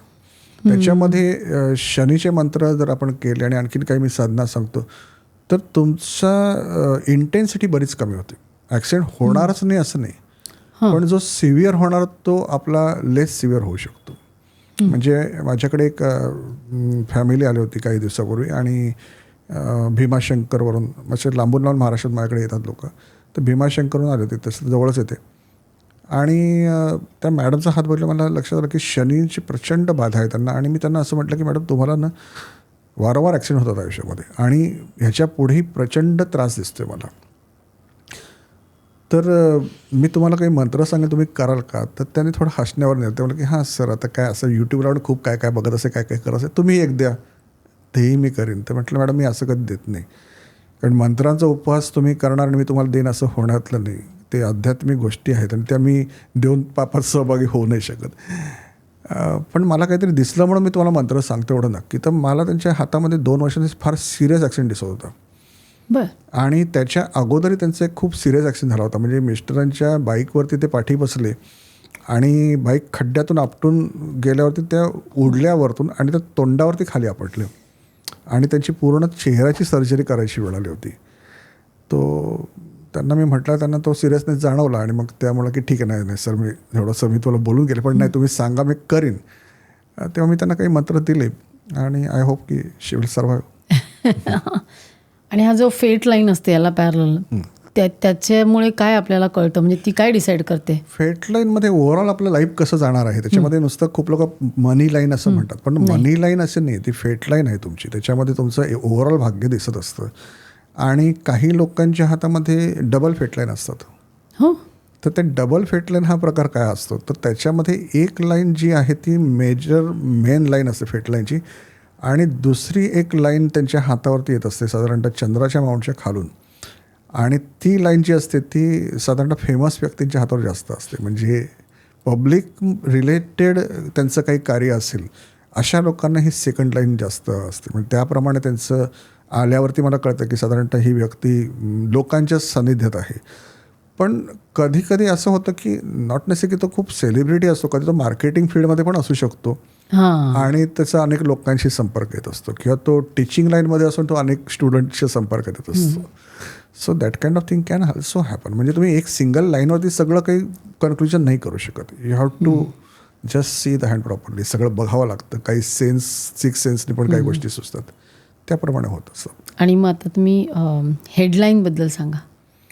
हेडलाईन आहे, त्या हेडलाईनप्रमाणे आपली हुशारी कळते, त्याचा नेचर कळतो. तो जिद्दी आहे का, तो त्याचं विल पॉवर स्ट्रॉंग आहे का, तो खर्चिक आहे का, इम्पल्सिव्ह ट्रेनिंग इम्पल्सिव्ह त्याचं बाईंग होत आहे का, त्याला अँझायटी लेवल जास्त आहे का, आणि त्याचं शिक्षणात ब्रेक आहे का, ह्या सगळ्या गोष्टी त्याच्यात कळतात. आणि काही जणांचा हात असा असतो की त्यांना मी डायरेक्टच सांगतो की बाबा तू एक्स्ट्रीमली ब्रिलियंट आहेस आणि तू शिक्षण खूप छान झालं असेल ना तुझं, कारण त्यांच्या लाईन त्याप्रमाणे दिसत असतात. काही लोकांच्या हातात अशा लाईन असतात की जे मोडी स्वभावाचे असतात, आणि त्यांना मी सांगतो की खूप हुशार आहे, पण मेहनत केली असेल तर चांगलं शिक्षण होणार किंवा झालं असेल, नाहीतर नाही. आणि त्याच्यामध्ये काही लोकांचा मूड लागलेला असतो, तर छान शिक्षण झालेलं असतं, आणि काही लोकांचं नसतं लागतं, नाही पण होत. म्हणजे माझ्याकडे अशी एक केस आली होती की ज्याच्यामध्ये that person was extremely brilliant. म्हणजे त्यांनी जर का आयुष्यात करायचं म्हटलं असतं ना, तर त्याला कुठलाही कोर्स करायला कठीण नसतं, पण इतकं ज्याकडे हुशारी होती. पण ही वॉज 10th पास. हो. आणि तो मला बोलला की येस सर, ॲक्च्युली मला 10thला पण खूप छान पर्सेंटेज मिळाले, पण त्यानंतर समहाऊ मला वाटलंच नाही शिकावं असं. आणि मला असं वाटतं की आयुष्यात फक्त बिझनेस करायचा आहे, आणि मी बिझनेसमध्ये कधीच सक्सेस नाही होऊ शकलो. आणि I just dropped out from the studies. आणि आज अशी कंडिशन आहे की तो रिक्षा ड्रायव्हर आहे. बापरे. म्हणजे असेही लोक करणारे असतात. मग ते आपल्याला कळतं की हा एक्झॅक्टली काय करणार. खूप पेरेंटला ही चिंता असते की बाबा माझी मुलं काय करणार आहे. हो, तेच मुख्य म्हणजे मुलांना स्वतःच्या करिअरची आणि शिक्षणाची पण असते की मला बिझनेस करायचा, नोकरी करायची, स्वतःचं सुरू करायचं काहीतरी, आणि आई वडिलांना पण असते आपल्या मुलांनी काय करायचं. बरोबर. आणि त्याच्यामध्ये कसं असतं की कुठलाही ग्रहदोष असतात किंवा तुमच्या लाईन्समध्ये जे काही दोष असतात, त्याला सोल्युशन म्हणजे मी तर मंत्र देतो. याचं कारण असं की बेसिकली मंत्र म्हटलं तर यंग मुलांना असं खूप लोकांना, सगळे नाही परंतु काही मुलांना असं वाटतं की काय मंत्र, परंतु मंत्रात जी पॉवर आहे ती कशामध्येच नाही. ह्याचं कारण असं की प्रत्येक मंत्र ही व्हायब्रेशन्स आहेत, आणि आपले जे काही बिघाड आहेत ना, हे खराब व्हायब्रेशनमुळे आहेत. This universe is a entire vibration and we are part of that vibration. आपण या अख्ख्या युनिवर्सचं एक व्हायब्रेशनचा एक पार्ट आहोत. आणि ह्या व्हायब्रेशनमध्ये ज्या गडबडी होतात ना, त्या व्हायब्रेशनच्या गडबडी, ज्या फ्रिक्वेन्सीज आपल्या निघतात. आपण खूप वेळा असं बघतो की आपण एखाद्या व्यक्तीशी बोलायला गेलं की ती व्यक्ती आपल्याला अवॉइड करते, किंवा एखादी व्यक्ती अननेसेसरी खूप जास्त पॉप्युलर व्हायला लागते, त्याला सगळे लोक खूप लाईक करतात. तो किती ॲरोगंट असतो तरी लोक त्याला खूप लाईक करत असतात. तर ते का होत असतं, कारण आपल्या शरीरातून ज्या फ्रिक्वेन्सीज निघतात ना, त्याप्रमाणे समोरचे रिॲक्शन आपल्याशी होत असतात. तशाच आपल्या फ्रिक्वेन्सीजमुळे ग्रहांचे रिॲक्शन आपल्याशी होतात. आणि म्हणून मंत्रामध्ये काय आहे, जसं की आपण जर का सायंटिफिकली, म्हणजे आजकालची यंग मुलांना सगळं सायंटिफिकली हवं असतं, तर इव्हन नासाने पण हे प्रूव्ह केलं की ओमकारनाद आहे या ब्रह्मांडामध्ये. जो सूर्याचा आवाज आहे त्याचा जेव्हा रेकॉर्डिंग केलं तर ओमकारनाद आहे. तर सगळ्यात मोठा जो आहे तो ओमकारनाद आहे. आणि परमेश्वराची जी निर्मिती आहे तीच ओमकारनाद, म्हणजे ओमकार हाच परमेश्वर आहे. तसं बघा, नाद ब्रह्म ज्याला आपण म्हणतो. तर आपल्या कुठल्याही मंत्रांमध्ये ना, आपल्या हिंदू लोकांच्या ओमकार नादापासूनच सुरुवात होते मंत्राची. म्हणजे फॉर एक्झाम्पल, आता जर का आपण एखाद्या ग्रहाचा मंत्र जर म्हणणार असेल तर त्याची सुरुवात नेहमी ओमकारापासूनच असते. त्याच्याबरोबर आपण काही दुसरे नाद त्याच्यात ॲड करत असतो आणि त्याच्यामुळे आपल्याला त्याप्रमाणे फरक पडत असतो की व्हायब्रेशन्स बदलणं. मग खूप जण असं विचारतात की सर किती दिवस हा मंत्र करायचा. तर पहिली गोष्ट म्हणजे कुठल्याही गोष्टीला चिकाटी लागते. दुसरी गोष्ट म्हणजे त्याच्यामध्ये श्रद्धा लागते. जसं की आपण जर का मेडिकल सायन्समधलं उदाहरण घेतलं की एखाद्या डॉक्टरकडे गेलं तर ते म्हणतं की ह्या डॉक्टरच्या हाताला गुण आहे, त्या डॉक्टरच्या हाताला गुण नाही. औषधं दोघंही सारखीच देत असतात, परंतु तुमचा विश्वास असतो म्हणून एका डॉक्टरने दिलेलं औषध तुम्हाला, त्याला प्लॅसेबो म्हणतात. यस. त्याप्रमाणे ना तुम्ही मंत्रात जेव्हा विश्वास ठेवून तुम्ही करताना तेव्हा त्याचे इफेक्ट चांगले येतात. पण मग तुम्ही आता मंत्रांबद्दल बोलताय म्हणून की मग तुम्ही असं एखादं स्पेसिफिक असं काय असेल की जॉब हवा म्हणून मंत्र किंवा करिअरमध्ये स्टॅबिलिटी असे देता का? हां, ॲक्च्युली कसं आहे, जॉब, करिअरमध्ये स्टॅबिलिटी, पैशाचे प्रॉब्लेम्स, बिझनेसचे प्रॉब्लेम, ह्याच्यामध्ये बेसिकली कोण आडवं येतं तर जो पैसा देणारा ग्रह आहे. मग त्याच्या रिलेशनमध्ये आपण ग्रहाचे कुठला मंत्र देता तुम्ही? जसं शुक्राचं आहे. एखाद दोन मला सांगा मंत्राची उदाहरण. शुक्राचं जर मंत्र म्हटलं तर त्याच्यामध्ये बेसिकली ओम द्राम द्रीम द्रौसा शुक्राय नमः. ह्या कशासाठी? हा जो आहे तो शुक्र ग्रहासाठी आहे. किंवा ओम शिवम शुक्राय नमः. त्याच्याबरोबर लक्ष्मी मातेचा मंत्र आहे. त्याच्यात अनेक मंत्र असतात. मग त्याच्यामध्ये आपल्याला चूज करून द्यावं लागतं की कुठला मंत्र द्यायचा आहे आणि मग त्याची किती इंटेन्सिटी त्याला करायचं आहे, कसं करायचं हे आपल्याला गाईड करावं लागतं. म्हणजे आपलं घेतलं आणि केलं नाही, त्याचं टायमिंग असतं, त्याच्यावेळेला काही नियम असतात त्याचे, ते सगळे फॉलो करावं लागतात. ते केलं तर मग त्या मंत्रांचा फरक चांगला पडतो. बरोबर आहे. पण मग तुम्ही जेव्हा तुमच्याकडे येतात की माझं लग्न व्हायला हवं आहे म्हणा किंवा लव्ह मॅरेज व्हायला हवं आहे आणि जर दिसत नसेल हातावर किंवा दिसत असेल तर मग अशा वेळेला तुम्ही कुठला मंत्र देता त्यांना की त्यांची ती जी नाते आहे ते व्यवस्थित हे होईल, म्हणजे पुढे जाईल? तुम्हाला मॅडम सांगू की रिलेशन सुधारण्याची ना सहसा कुठले मंत्र नाही. हां, तेच कळलं पाहिजे लोकांना. मंत्र म्हणजे तुम्ही ॲडजस्टमेंट करा हाच मंत्र आहे नाही. कारण काय माहिती आहे का, रिलेशन किंवा माणसाचं नेचर बदलणं हे परमेश्वराने स्वतः जेव्हा अवतार घेतला तेव्हा त्याला शक्य नाही झालं. जसं कृष्ण भगवान स्वतः आले संपूर्ण पूर्ण ब्रह्म, राम स्वतः आले पूर्ण ब्रह्म, परंतु कृष्णाने दुर्योधनाचं नेचर नाही बदलू शकले. त्यांनी अर्जुनाला सांगितले लढाई कर म्हणून महाभारत झालं. किंवा त्यांनी कंस मामाला हे नाही सांगितलं की मामा मी तुझा भाचा आहे, तू माझ्यावरती प्रेम केलं पाहिजे, त्यांना मारावंच लागलं. श्रीराम आले तेव्हा त्यांनी जाऊन युद्ध केलं. त्यांनी जाऊन रावणाला हे नाही सांगितलं की अरे ही माझी बायको आहे आणि तू आणि मी मित्र होऊ शकतो का वगैरे, अशा काही गोष्टी नसतात. माणसाचा स्वभाव बदलणं, रिलेशन बदलणं ही फार कठीण गोष्ट आहे. माणूस स्वभाव कोणाचा बदलू शकतो तर फक्त आणि फक्त स्वतःचा बदलू शकतो. दुसऱ्या कोणाचा तो माणूस कधीच नाही बदलू शकत. आणि त्याच्यामुळे रिलेशनमध्ये प्रॉब्लेम का होतात तर ते साधारणतः दोघांचे स्वभाव न जुळल्यामुळे होतात. त्याच्यामुळे तुम्ही समोरच्याला जेवढं समजावणार तेवढं रिलेशन बिघडणार. पण हातावरनं स्वभाव कळतो? हो, स्वभाव कळतो. त्याच्यामध्ये जिद्दी आहे, तापट आहे, चिडका आहे, त्याच्यामध्ये हेडलाईनवरून कळतं. हेडलाईनची लेंथ, त्याची इन्क्लिनेशन्स, त्याचे कलर पण असतात. हो, अशा यस. त्याच्यामध्ये पेसिमिस्टिक आहे का माणूस, ऑप्टिमिस्टिक आहे का, प्रचंड तापट आहे का, तो माणूस घुम्या स्वभावाचा आहे का, की तो मनात कुडणारा आहे का, म्हणजे ते लेंथवरून, कलरवरून, सगळ्यावरून कळतं ते. आणि ते सरळ आहे अशी आहे त्याच्यावरनं. थोडेफार ठोकताळे सांगा ना. जसं की जो माणूस खूप मोडी स्वभावाचा आहे तर तो मोडी असला तर त्याची चंद्राकडे जाणारी लाईन असते. त्याच्यामध्ये जर का ती झुकलेली असली तर त्याच्यामध्ये तो माणूस स्वतःच खरं करणार, तर दुसरं तर कोणा ऐकणं शक्यच नाही. जर त्याच्यामध्ये कलरमध्ये त्याच्या हातापेक्षा वेगळ्या कलरचं जर त्याच्या लाईन्स असल्या तर तो माणूस घुम्या स्वभावाचा असतो. तो माणूस साधारणतः पेसिमिस्टिक टाईप असतो. त्याच्या कलरमध्ये पण लाईन्स तर डार्कच असतात ना? नाही, नॉट नेसेसरी. तुम्ही सगळ्यांचे हात नाही बघितले म्हणून तुला असं वाटतं. काही लोकांच्या लाईन्समध्ये स्किन कलरच्या साधारणतः सिमिलरच लाईनचे कलर असतात आणि काही लोकांच्या हातामध्ये खूप डार्क कलर असतात. काही लोकांच्या लालसर कलर असतात. काही लोकांच्या डार्क असले तर तो पेसिमिस्ट असतो. पेसिमिस्ट असण्याची शक्यता 100% असते. आणि लाल असला तो खूप प्रचंड तापट पण असतो. आणि त्याच्या लाईन लेंथवर कळतं की तो किती दुसऱ्याचं ऐकणार का नाही ऐकणार, किंवा किती डॉमिनेटिंग टाईप असणार, हे सगळं कळतं. आणि तुमच्या हार्टलाईनवरून कळतं की लग्नामध्ये तुम्ही किती डॉमिनेटिंग होणार की नाही होणार. कसं सांगा हार्टलाईनवरनं? हार्टलाईनमध्ये तुम्हाला डॉमिनेटिंग म्हणजे कसं आहे की नॉर्मली ही जी हार्टलाईन आहे ती अनेक ठिकाणून सुरू होऊ शकते. म्हणजे जसं की एकदम सुरुवातीपासून इथून सुरुवात होते. ह्या कॉर्नरपासून जर सुरुवात होणारी जर हार्टलाईन असेल तर समजा की ती माणूस प्रचंड प्रेमळ असतो. तो माणूस समोरच्या व्यक्ती जेव्हा प्रेम करतो ना तर तो देवाच्या ठिकाणी त्याला मानायला लागतो आणि तो इतका हार्टलाईन येस वरची सगळ्यात. हां ती कुठून सुरू झाली तर? ती जर का एकदम कॉर्नरवरून सुरू झाली म्हणजे गुरुच्या माउंटचे पुढून सुरू झाली समजा. ओके. आणि तर तो माणूस तसा खूप जास्त प्रेम असतो. म्हणजे तो ज्या व्यक्तीच्या प्रेमात पडतो ना त्याला तो अगदी देवाप्रमाणे मानून त्याच्यावरती प्रेम करत असतो. त्याच्यानंतर गुरुच्या माउंटवरून खाली लाईन सुरू होते. तोही माणूस खूप चांगला असतो, प्रेमळ असतो, खूप छान आणि स्वार्थत्यागी असतो. तो जास्त करून लोकांवरती आपल्या रिलेशनमध्ये त्यांच्यासाठी जास्त करणारा असतो. कारण गुरु जो आहे तो तशा प्रकारची त्याची भावना देतो. नंतर शनी आणि गुरुच्या मधून लाईन सुरू होते आणि तो माणूस थोडासा बॅलन्स टाईप असतो. म्हणजे तो माणूस प्रेमात पडतो परंतु प्रेमात वाहून नाही जात आणि तो स्वतःचं राखून प्रेम करतो. म्हणजे त्याचं काही फार नुकसान असं तो प्रेम करतो पण त्याचा स्वार्थ अडला तर थोडासा तो विचार 4 वेळा करणार.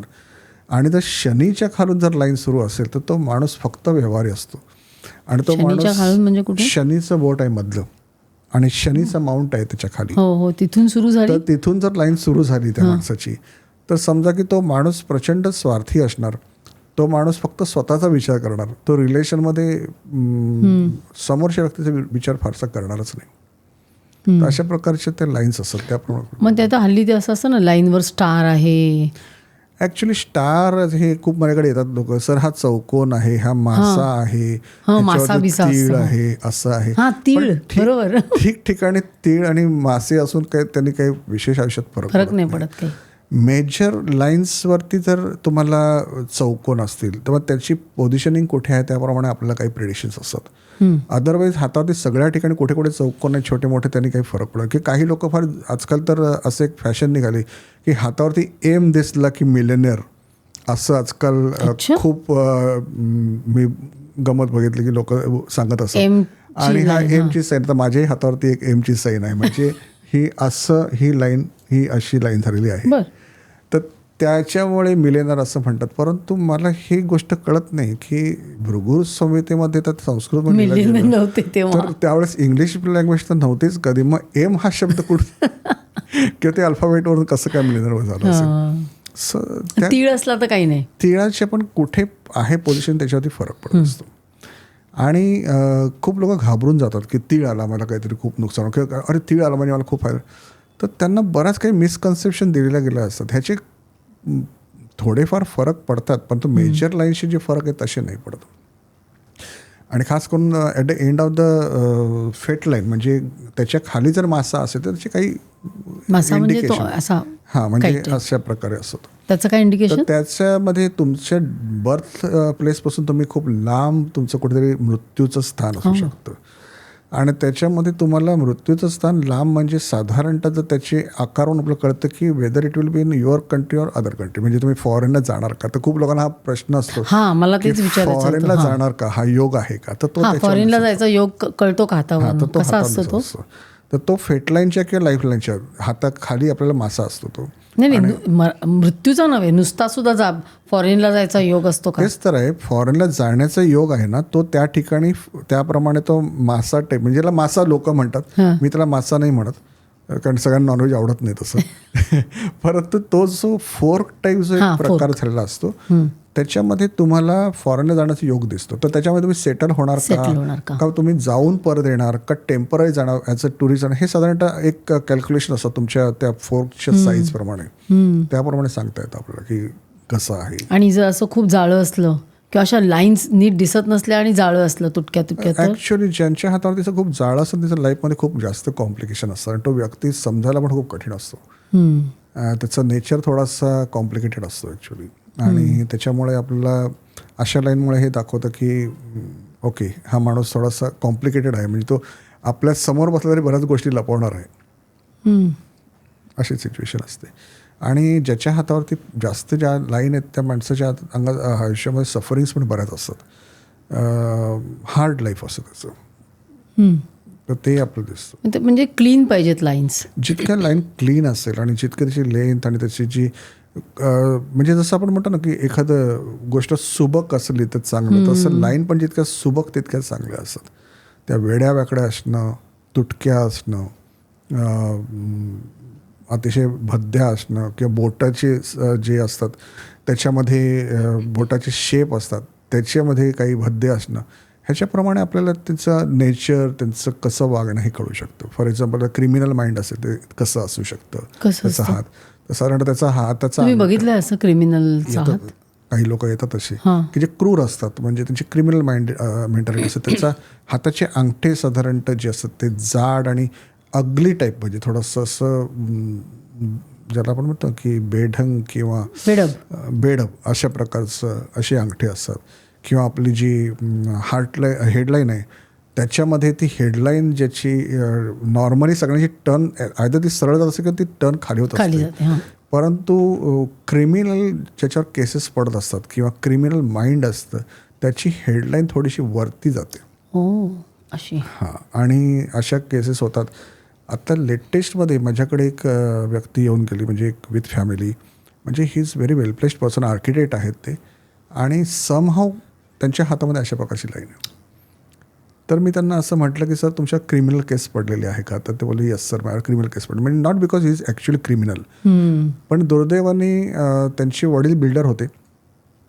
त्यांच्या पार्टनरनी वडिलांनाही थोडंसं फसवलं आणि नंतर ह्या मुलाला काही डॉक्युमेंटमध्ये त्यांनी झोलझाल केला आणि after that he committed the builder, ज्यांनी स्वतः झोलझाल केला त्यांनी. पण त्यांनी ती करताना नोट लिहून ठेवली, त्याच्यामध्ये ह्यांचं नाव मेन्शन केलं, कारण ह्यांनी स्वतःच्या पर्सनल खात्यातून बराच मोठी अमाऊंट काढून त्यांना लोन काढून त्यांना मदत केली होती बिल्डिंग बांधताना, कारण ॲज अ पार्टनर. पण डॉक्युमेंटेशन काहीच झालं नव्हतं आणि हे सारखे त्याच्या पाठी लागले, आता डॉक्युमेंट नीट करा, क्लिअर करा वगैरे अशा प्रकारे, आणि ते होत नव्हतं. त्याने पैसे मागायला सुरुवात केली होती आणि जेव्हा पैसे मागायला सुरुवात केली तर ते नंतर त्यांनी बऱ्याच लोकांना पैसे घेतले होते.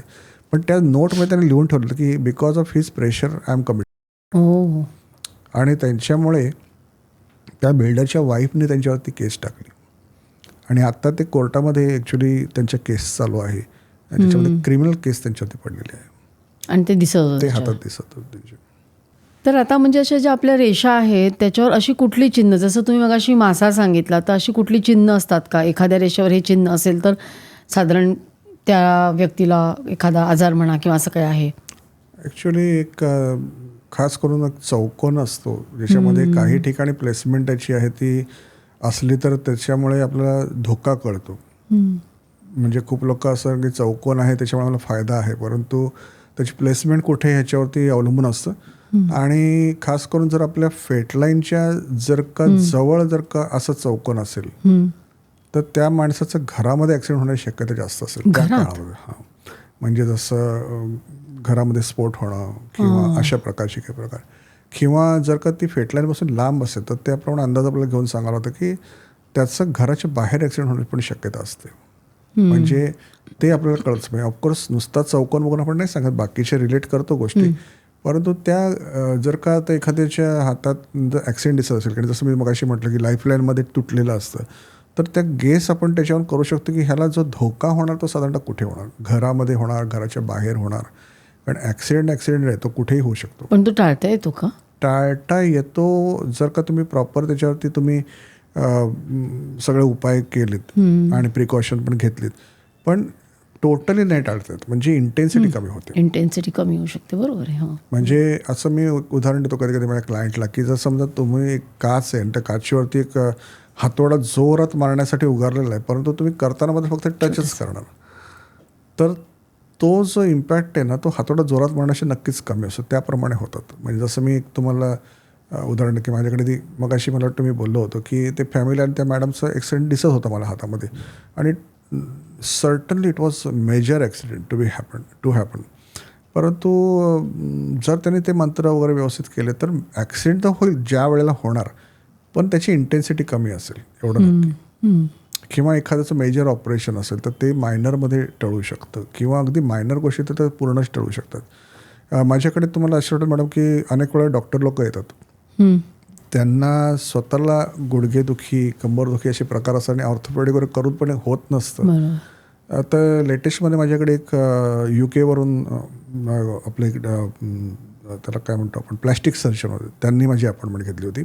व्हिडिओ कॉलिंगवरती आमचं चॅटिंग असतं. तर त्या डॉक्टरने मी सहज असं म्हटलं की सर तुम्ही अतिशय फेमस 17 वर्ष ते गेले UKमध्ये आहेत आणि प्लॅस्टिक सर्जन तुमच्या लेव्हलचे डॉक्टर तुमचे सगळे मित्र असणार ऑर्थोपेडिकपासून सगळे आणि तुम्ही का पामिस्टला कन्सल्ट करत आहात म्हणजे मला थोडं हसू येतं त्याच्यावरती. असं म्हणजे मला माहिती आहे परंतु डॉक्टरने विश्वास ठेवणं असे अनेक येतात पण कारण ते UKमध्ये आहेत एवढे मोठे फेमस डॉक्टर आहेत म्हणून. तर ते बोलले की सर ॲक्च्युली मी जेव्हा हे शिकलो त्यावेळेस मला कळलं की सायन्सशी पण काही लिमिटेशन्स आहेत अगदी बरोबर आणि आहे. त्याच्यामुळे ना मी मेडिकल ॲस्ट्रॉलॉजीमध्ये मास्टर आहे. मी मेडिकल ॲस्ट्रॉलॉजी पण शिकलेलो आहे आणि मेडिकल ॲस्ट्रॉलॉजी शिकल्यामुळे मला कल्पना आहे की मला काही प्रॉब्लेम्स त्याच्यामुळे होणार होते आणि होत आहेत पण मला सोल्युशन्स नाही माहिती आणि म्हणून मी तुमचं गायडन्स घेण्यासाठी आलो. तर त्यांनाही शनीचा प्रचंड प्रॉब्लेम होता आणि त्यांना गुडघ्याचे प्रचंड त्रास होते आणि त्यांनी जर का एक्सरे काढला किंवा MRI केला तर त्याच्यामध्ये काही दुखणे म्हणजे प्रॉब्लेम दिसत नव्हते परंतु दुखणं मात्र प्रचंड होतं आणि त्यांना काही तास उभं राहून ऑपरेशन्स करावं लागायचे आणि त्याच्यामुळे त्यांना ते फार कठीण पडायला प्रोफेशनमध्ये त्यांना टिकणं फार कठीण पडायला लागलं आणि मग त्याच्यामुळे त्यांनी मला कन्सल्ट केलं होतं. म्हणजे अशीही घटना घडतात की ज्यांना मेडिकलचं चांगलं नॉलेज आहे परंतु तरी पण नाही. तसं खूप लोकांना असं वाटतं की म्हणजे थोडं शिकलं की काय ग्रह तारे परंतु इव्हन मेडिकल सायन्समधलं अतिशय निष्णात प्रोफेशनल लोकांना पण कधी कधी ग्रह ताऱ्यांवरती विसंबून डिसिजन घ्यावे लागतात. ही सिच्युएशन आहे.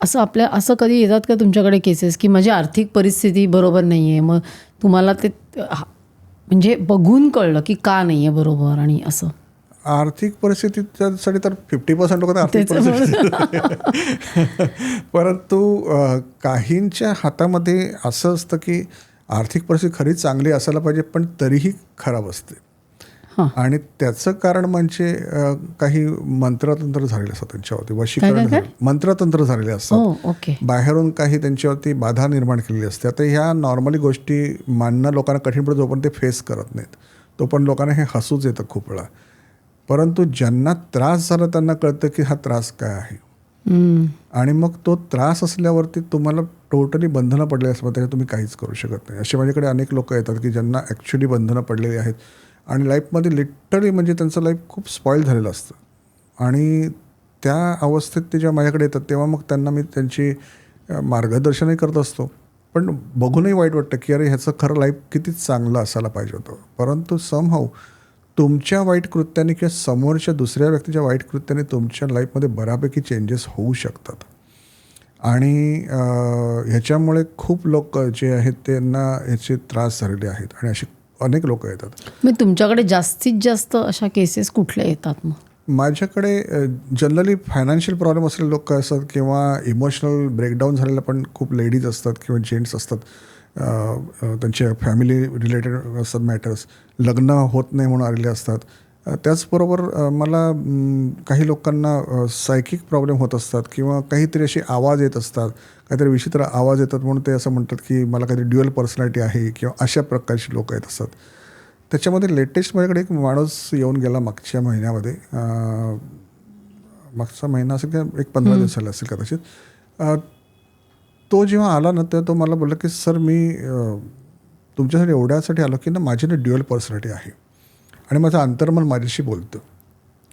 तर म्हटलं हा काय प्रकार तू बस आपण बघूया आणि त्याचा हात बघितला आणि मला हे लक्षात आलं की समथिंग इज व्हेरी रॉंग. म्हणजे त्याचं अंतर्मन वगैरे काही बोलत नाही समथिंग आउटसायडर त्याच्याशी बोलतो आहे आणि मी त्याला असं म्हटलं की मला जे सेन्स होतं ना त्याच्याप्रमाणे तुझ्याशी कोणतरी वेगळंच बोलतो तुझं अंतर्मन नाही बोलत आहे. तुला एक्झॅक्टली किती आवाज येतात तुझ्याशी जे कोणी बोलतं ते किती आवाज येतात. तर मला सर मला 3 वेगळे आवाज येतात आणि 3 आवाज माझे सतत बोलत असतात. तुला हे करायचं आहे तुला ते करायचं आहे हेच कर. आणि माझं प्रॉब्लेम असायचं की माझ्या क्वालिफिकेशनप्रमाणे ना मी इंटरव्ह्यू क्रॅक करतो अतिशय सहजपणे चांगल्या नोकरी लागते पण नोकरीवर गेल्यावरती ना मला ते सांगतात की तुला इकडे नोकरी करायची नाही आहे इकडे तुला त्रास होणार आहे आणि मी नोकरी सोडून पळून येतो. आणि लेटेस्टमध्ये मला अतिशय चांगल्या पॅकेजची नोकरी लागली होती मला नोकरीची आवश्यकता पण आहे आणि त्या ठिकाणी मी लागलो आणि इंटरव्ह्यू मी देऊन क्रॅक करून तिकडे गेल्यावरती जॉईन केल्यावरती मला तिकडे असे आवाज आलेला की तुला इकडून निघून जायचं, ताबडतोब नाही तुझं खूप नुकसान होणार आहे. आणि सर मी कोणाला न सांगता ऑफिसमधून तसाच निघून आलो. आणि हे ना माझी ही ड्युअल पर्सनॅलिटी, म्हणजे ही तुझी ड्युअल पर्सनॅलिटी नाही, समहाव तुझ्यावरती काहीतरी मंत्रतंत्राचा कोणीतरी इफेक्ट केलेला आहे, त्याच्यामुळे हा प्रॉब्लेम होत आहे. तर मला बोललं सर याच्यामध्ये काय मार्ग आहेत. तर मी त्याला काही दैविक मार्ग सांगितले की तू अशा प्रकारची साधना करायला पाहिजे आणि अशा प्रकारची काही मंत्र आहेत ते तुला मी देईन, काही पुस्तकं आहेत ती तुला वाचायची आहेत. तर लगेच इमिजिएट त्याला ना ते सांगायला सुरुवात झाली की हे करायचं नाही, हा जो सांगतोय ते तुला माहिती आहे का याच्यावर तुला किती त्रास होणार आहे. तर तुम्हाला बोला सर मला ना कोणतरी सांगतं इकडे की हे करायचं नाही, हा माणूस सांगतोय असं ऐकायचं नाही. आणि मी म्हटलं की बघ तू जर का त्यांचं ऐकत असेल ना तर तू कधी आयुष्यात बाहेर नाही पडणार ह्याच्यातून. तुला आज तू माझ्याकडे आलायस ना तर तुला मी जे सांगतो तेच करायचं आहे. तर ह्या प्रकारच्या घटना अनेक घडतात. म्हणजे असे अनेक लोक आहेत आणि मला खूप वाईट वाटतं खूप वेळा. मी मिसेसला पण म्हणतो की अरे किती चांगले आयुष्य बर्बाद झालेले आहेत खूप वेळा. अशी एक फॅमिली पण अगोदर आली होती माझ्याकडे आणि तो माणूस एमफार्म होता, मिसेस चांगली क्वालिफाईड होती आणि तो आला तेव्हा हातामध्ये काठी घेऊन होता, लंगडत होता, लकवा मारला होता आणि त्याही व्यक्तीला अशाच सगळ्या गोष्टी त्याच्या भावंडांनी कुठेतरी मांत्रिक बोलवून करून ठेवल्या होत्या आणि त्याच्या हाताप्रमाणे त्याला असं काही योग नव्हते की तो अशा प्रकारे अपंग होणार, परंतु टोटली अपंग झाला, नोकरी सुटली, म्हणजे कुठेही हातावरची रेषा नव्हती. नाही. आणि ती एक केस आहे ना त्याच्यामध्ये आत्तापर्यंत समहाऊ त्या व्यक्ती अजून त्याच्यात बाहेर नाही पडू शकल्या. म्हणजे ते माझ्या अजून कॉन्टॅक्टमध्ये आहेत. ते अजून मला सतत मेसेज करतात की सर तुम्ही एवढं सांगितलं ह्याच्यात फरक नाही पडत. आणि माझ्या 35 वर्ष अनुभवामध्ये अशी एक पहिली केस मला ती अजूनही म्हणजे वाईट वाटत आहे की काय आहे प्रकार की तो नाही बाहेर पडत त्याच्यातून. अदरवाईज लोकांना मी जे उपाय सांगितले 100% बाहेर पडतात. पण आयदर ते करत नाही तर मला फक्त सांगतात मी करत आहे का, असंही होऊ शकतं. कारण ह्या गोष्टी असतात त्या रोखतात तुम्हाला ते करण्यापासून. जसे मी त्यांना काही भगवद्गीता वाचायला सांगितली, जसे मी त्यांना काही मंत्र दिले, तर ते मंत्र ते ॲक्च्युली म्हणतात की नाही हा एक क्वेश्चन मार्क आहे. कारण ते मला मेसेज करतात की ते करतो पण आम्हाला फायदा होत नाही. पण आय बिलीव्ह की सुप्रीम गॉड जेव्हा तुम्ही मानता त्यावेळेस त्यांची ज्या मंत्र करता किंवा तुम्ही भगवद्गीता वाचता तेव्हा ह्या सगळ्या गोष्टी राहणं फार कठीण आहे. पण ते अजून चाललं आहे, त्यांचं 2 महिने चाललंच आहे की सर आम्हाला फायदा होतच नाही आहे, काय होतं आहे, एवढे तुम्ही झाले उपासना होतच नाही. अदरवाईज जर ज्यांनी फॉलो केलं त्याला नक्कीच त्याचा फरक पडतो. पण ह्या घटना एक क्वालिफाईड माणसाला मांडणं खूप कठीण पडतं. पण मध्ये माझ्याकडे एक डॉक्टर पण येऊन गेले असे की जे ॲट द एज ऑफ 66 त्यांना खूप सफर करतात ते आणि त्यांनाही ह्याच गोष्टीचा त्रास बऱ्यापैकी होत होता आणि त्याच्यामुळे त्यांना प्रॅक्टिसमध्ये खूप इश्यूज झाले आणि त्यांना करता येत नाही आणि 66 पर्यंत अजून ते सेटल नाही. म्हणजे 66 नंतर माणूस कधी सेटल होणार, परंतु त्याच्या हातापर्यंत खरं कधीच सेटल होऊन वेल सेटल होऊन त्याने रिटायरमेंट घ्यायला हवी होती. पण till age of 66 is just suffering. माझ्याकडे आता मध्ये एक क्लायंट होता, त्या घरी येणार होत्या मॅडम आणि त्या आता सर्व्हिस करतात. असं नाही की अशा गोष्टी झाल्यामुळे तुम्ही बाहेर पडू शकत नाही की सर्व्हिस करू शकत, पण तुमच्या नॉर्मल लाईफपेक्षा वेगळं लाईफ होतं तुमचं.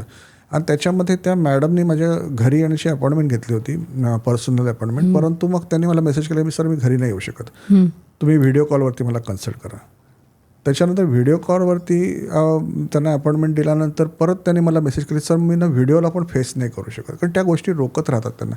सर मी व्हिडिओकडे बघू शकत नाही आहे, पण एवढं मी तुम्हाला सांगू शकते की तुमच्याशी कन्व्हर्सेशन झालं होती मला 60-70% त्रास कमी झाला आहे. पण पास्ट 25 इयर्स मला हा प्रचंड काय होत होतं त्यांना ॲक्च्युली शरीराला प्रचंड खास सुटते. म्हणजे त्याच्यामध्ये मेडिकल टर्ममध्ये त्यांना काहीच त्याला म्हणजे मेडिकल याच्यामध्ये काही त्याला सपोर्ट मिळत नाही आहे. त्यांच्या केसाचा गुंता असा होतो की त्या सोडवू शकत नाही आणि त्यांना कोणतरी असं रात्रीच्या धपाटा मारल्यासारखं होतं. अरे बापरे. आणि त्यांना घराच्या बाहेर पडताना सतत असं वाटतं की आपण जाऊ नये, आपल्याबरोबर कोणतरी आहे ते आपल्याला खेचतं आहे आणि आपण घराच्या बाहेर पडू नये. पण त्या कंडिशनमध्ये पण त्या कॅरी ऑन करत आहेत. पण ह्या अशा गोष्टी घडतात, ह्या आपल्या सुपर नॅचरल गोष्टी ज्या आहेत त्या ॲक्च्युली पामिस्ट्री ॲम्बिटमध्ये येत नाही, त्या खरं पामिस्ट्रीमध्ये येत पण नाही. परंतु समहाऊ मी एका पॉडकास्टमध्ये ही गोष्ट की मी रेकी ग्रँड मास्टर आहे. रेकीमध्ये आम्ही निगेटिव्हिटी म्हणजे ब्लॅक आणि व्हाईट असं मानतो. म्हणजे त्याच्यामध्ये भूतप्रेत हा प्रकार आम्ही मानत नाही. आम्ही हे म्हणतो की एखादा माणूस जर का अतिशय वाईट स्वभावाचा असेल, त्याला दुसरं नुकसान करतं, त्याचा आत्मा तितकाच वाईट जो शरीराशिवायचा आत्मा आहे आणि तोही तेवढंच नुकसान करणार. तशी आपली व्हाईब्स असतात, व्हायब्रेशन्स आहेत. जसं आपण म्हणतो ना की नजर लागणं, ते नजर का लागते, ती व्हायब्रेशन्स आहेत वाईट. तशीच एक आत्मा जो आहे त्याने शरीर सोडलं, त्याची पण व्हायब्रेशन्स आहेत, त्याच्यामुळे त्रास होत असतो. आणि मग त्याच्यामुळे लोक माझ्याकडे बऱ्यापैकी येतात. 30% तरी लोक माझ्याकडे अशी येतात की ज्यांना असे काही प्रॉब्लेम्स असतात. आणि खूप वेळा म्हणजे ॲज अ रेकी ग्रँडमास्टर मला ती व्हायब्रेशन जाणवतात समोर बघून, पण कधी कधी नाही जाणवलं तर ते हातावर हात ठेवला की ती व्हायब्रेशन जाणवतात. म्हणजे ती एक प्रकारची करंट लागतो हाताला, जो आपल्याला जाणीव होते की ह्याच्या हातामधून काहीतरी निगेटिव्हिटी बाहेर पडत आहे.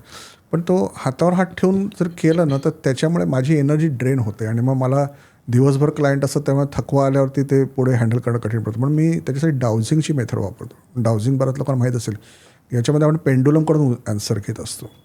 आणि डाउझिंग करणारे लोक खूप आहेत, परंतु डाउझिंग सगळे सक्सेसफुली नाही यूज करू शकत. म्हणजे डाउझिंगची उत्तर बऱ्यापैकी चुकतात असं बरंच लोक म्हणतात, परंतु कोण करतंय डाउझिंग, पण कुठल्याही टेक्निकमध्ये कोण करतं आणि ते करून घेणारं कोण हे महत्त्वाचं असतंच नाही का, कुठल्याही टेक्निकमध्ये. तर त्याच्यामध्ये मी पेंडुलमच्या सहाय्याने हे करतो. खूप वेळा असं होतं की म्हणजे लोकांचं असं, काही लोकांचं असं म्हणणं की डाउझिंग करणं म्हणजे तुमचा अंतरात्मा सांगतो, मग तुम्हाला एखादा नोन आन्सर असेल की तुम्हाला एक बाया असेल त्याप्रमाणे उत्तर देणार. परंतु माझ्याकडे समोर एखादा क्लायंट आला ना तर त्याला हाताला हात न लावता जे मी असं म्हणतो की त्याची कंडिशन बघून की ह्याला काही ब्लॅक मॅजिक असण्याची शक्यता नाही. आता मला वाटतं सर मला असं फील होतं ब्लॅक मॅजिक, आणि माझ्या मनात असं की नसणारच बहुतेक, मी त्याला म्हणतो पण की नाही आहे बहुतेक. पण जेव्हा मी डाउझिंग करतो तेव्हा मला कळते अरे आय वॉज रॉंग, ॲक्च्युली त्याला त्रास आहे तो. कारण तो मी हाताला हात लावून जर बघितला असं मला तो करंट जाणवला असता, पण तो हाताला हात नाही लावून मला फक्त एक त्या फीलमध्ये कळत नाही की ह्याला काय आहे त्रास. परंतु मग त्यावेळेला डाउझिंग केलं की कन्फर्म होतं की आहे का नाही. पण प्रत्येक वेळेला असं नाही. पण आता हे मी म्हटल्यावरती पॉडकास्टमध्ये होतं की बहुतेकांना ज्यांची प्रगती खुंटलेली ते सगळेच मला सर आम्हाला ब्लॅक मॅजिक केले का, आम्हाला ब्लॅक मॅजिक. तर असं काही प्रत्येकाला ब्लॅक मॅजिक नाही, म्हणजे ग्रहांचे दोष असतातच असतात. आणि त्याहीपेक्षा कधी कधी तुमचे प्रयत्न पण थिटे पडलेले असतात, हेही होऊ शकतं कधी कधी. बरोबर आहे, अगदी बरोबर आहे. So accordingly you have to guide. पण ते आहे, असे प्रकार पण आहेत.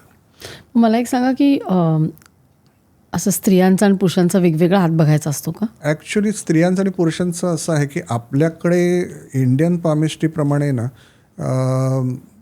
स्त्रियांचा डावा हात बघतात आणि पुरुषांचा उजवा हात बघतात. त्याचं कारण असं की स्त्रिया हा कोमल हृदयाच्या आणि डावा हात हा हृदयाच्या जवळचा. पण ऑब्व्हियसली तसं ॲक्च्युली रियालिटी नाही.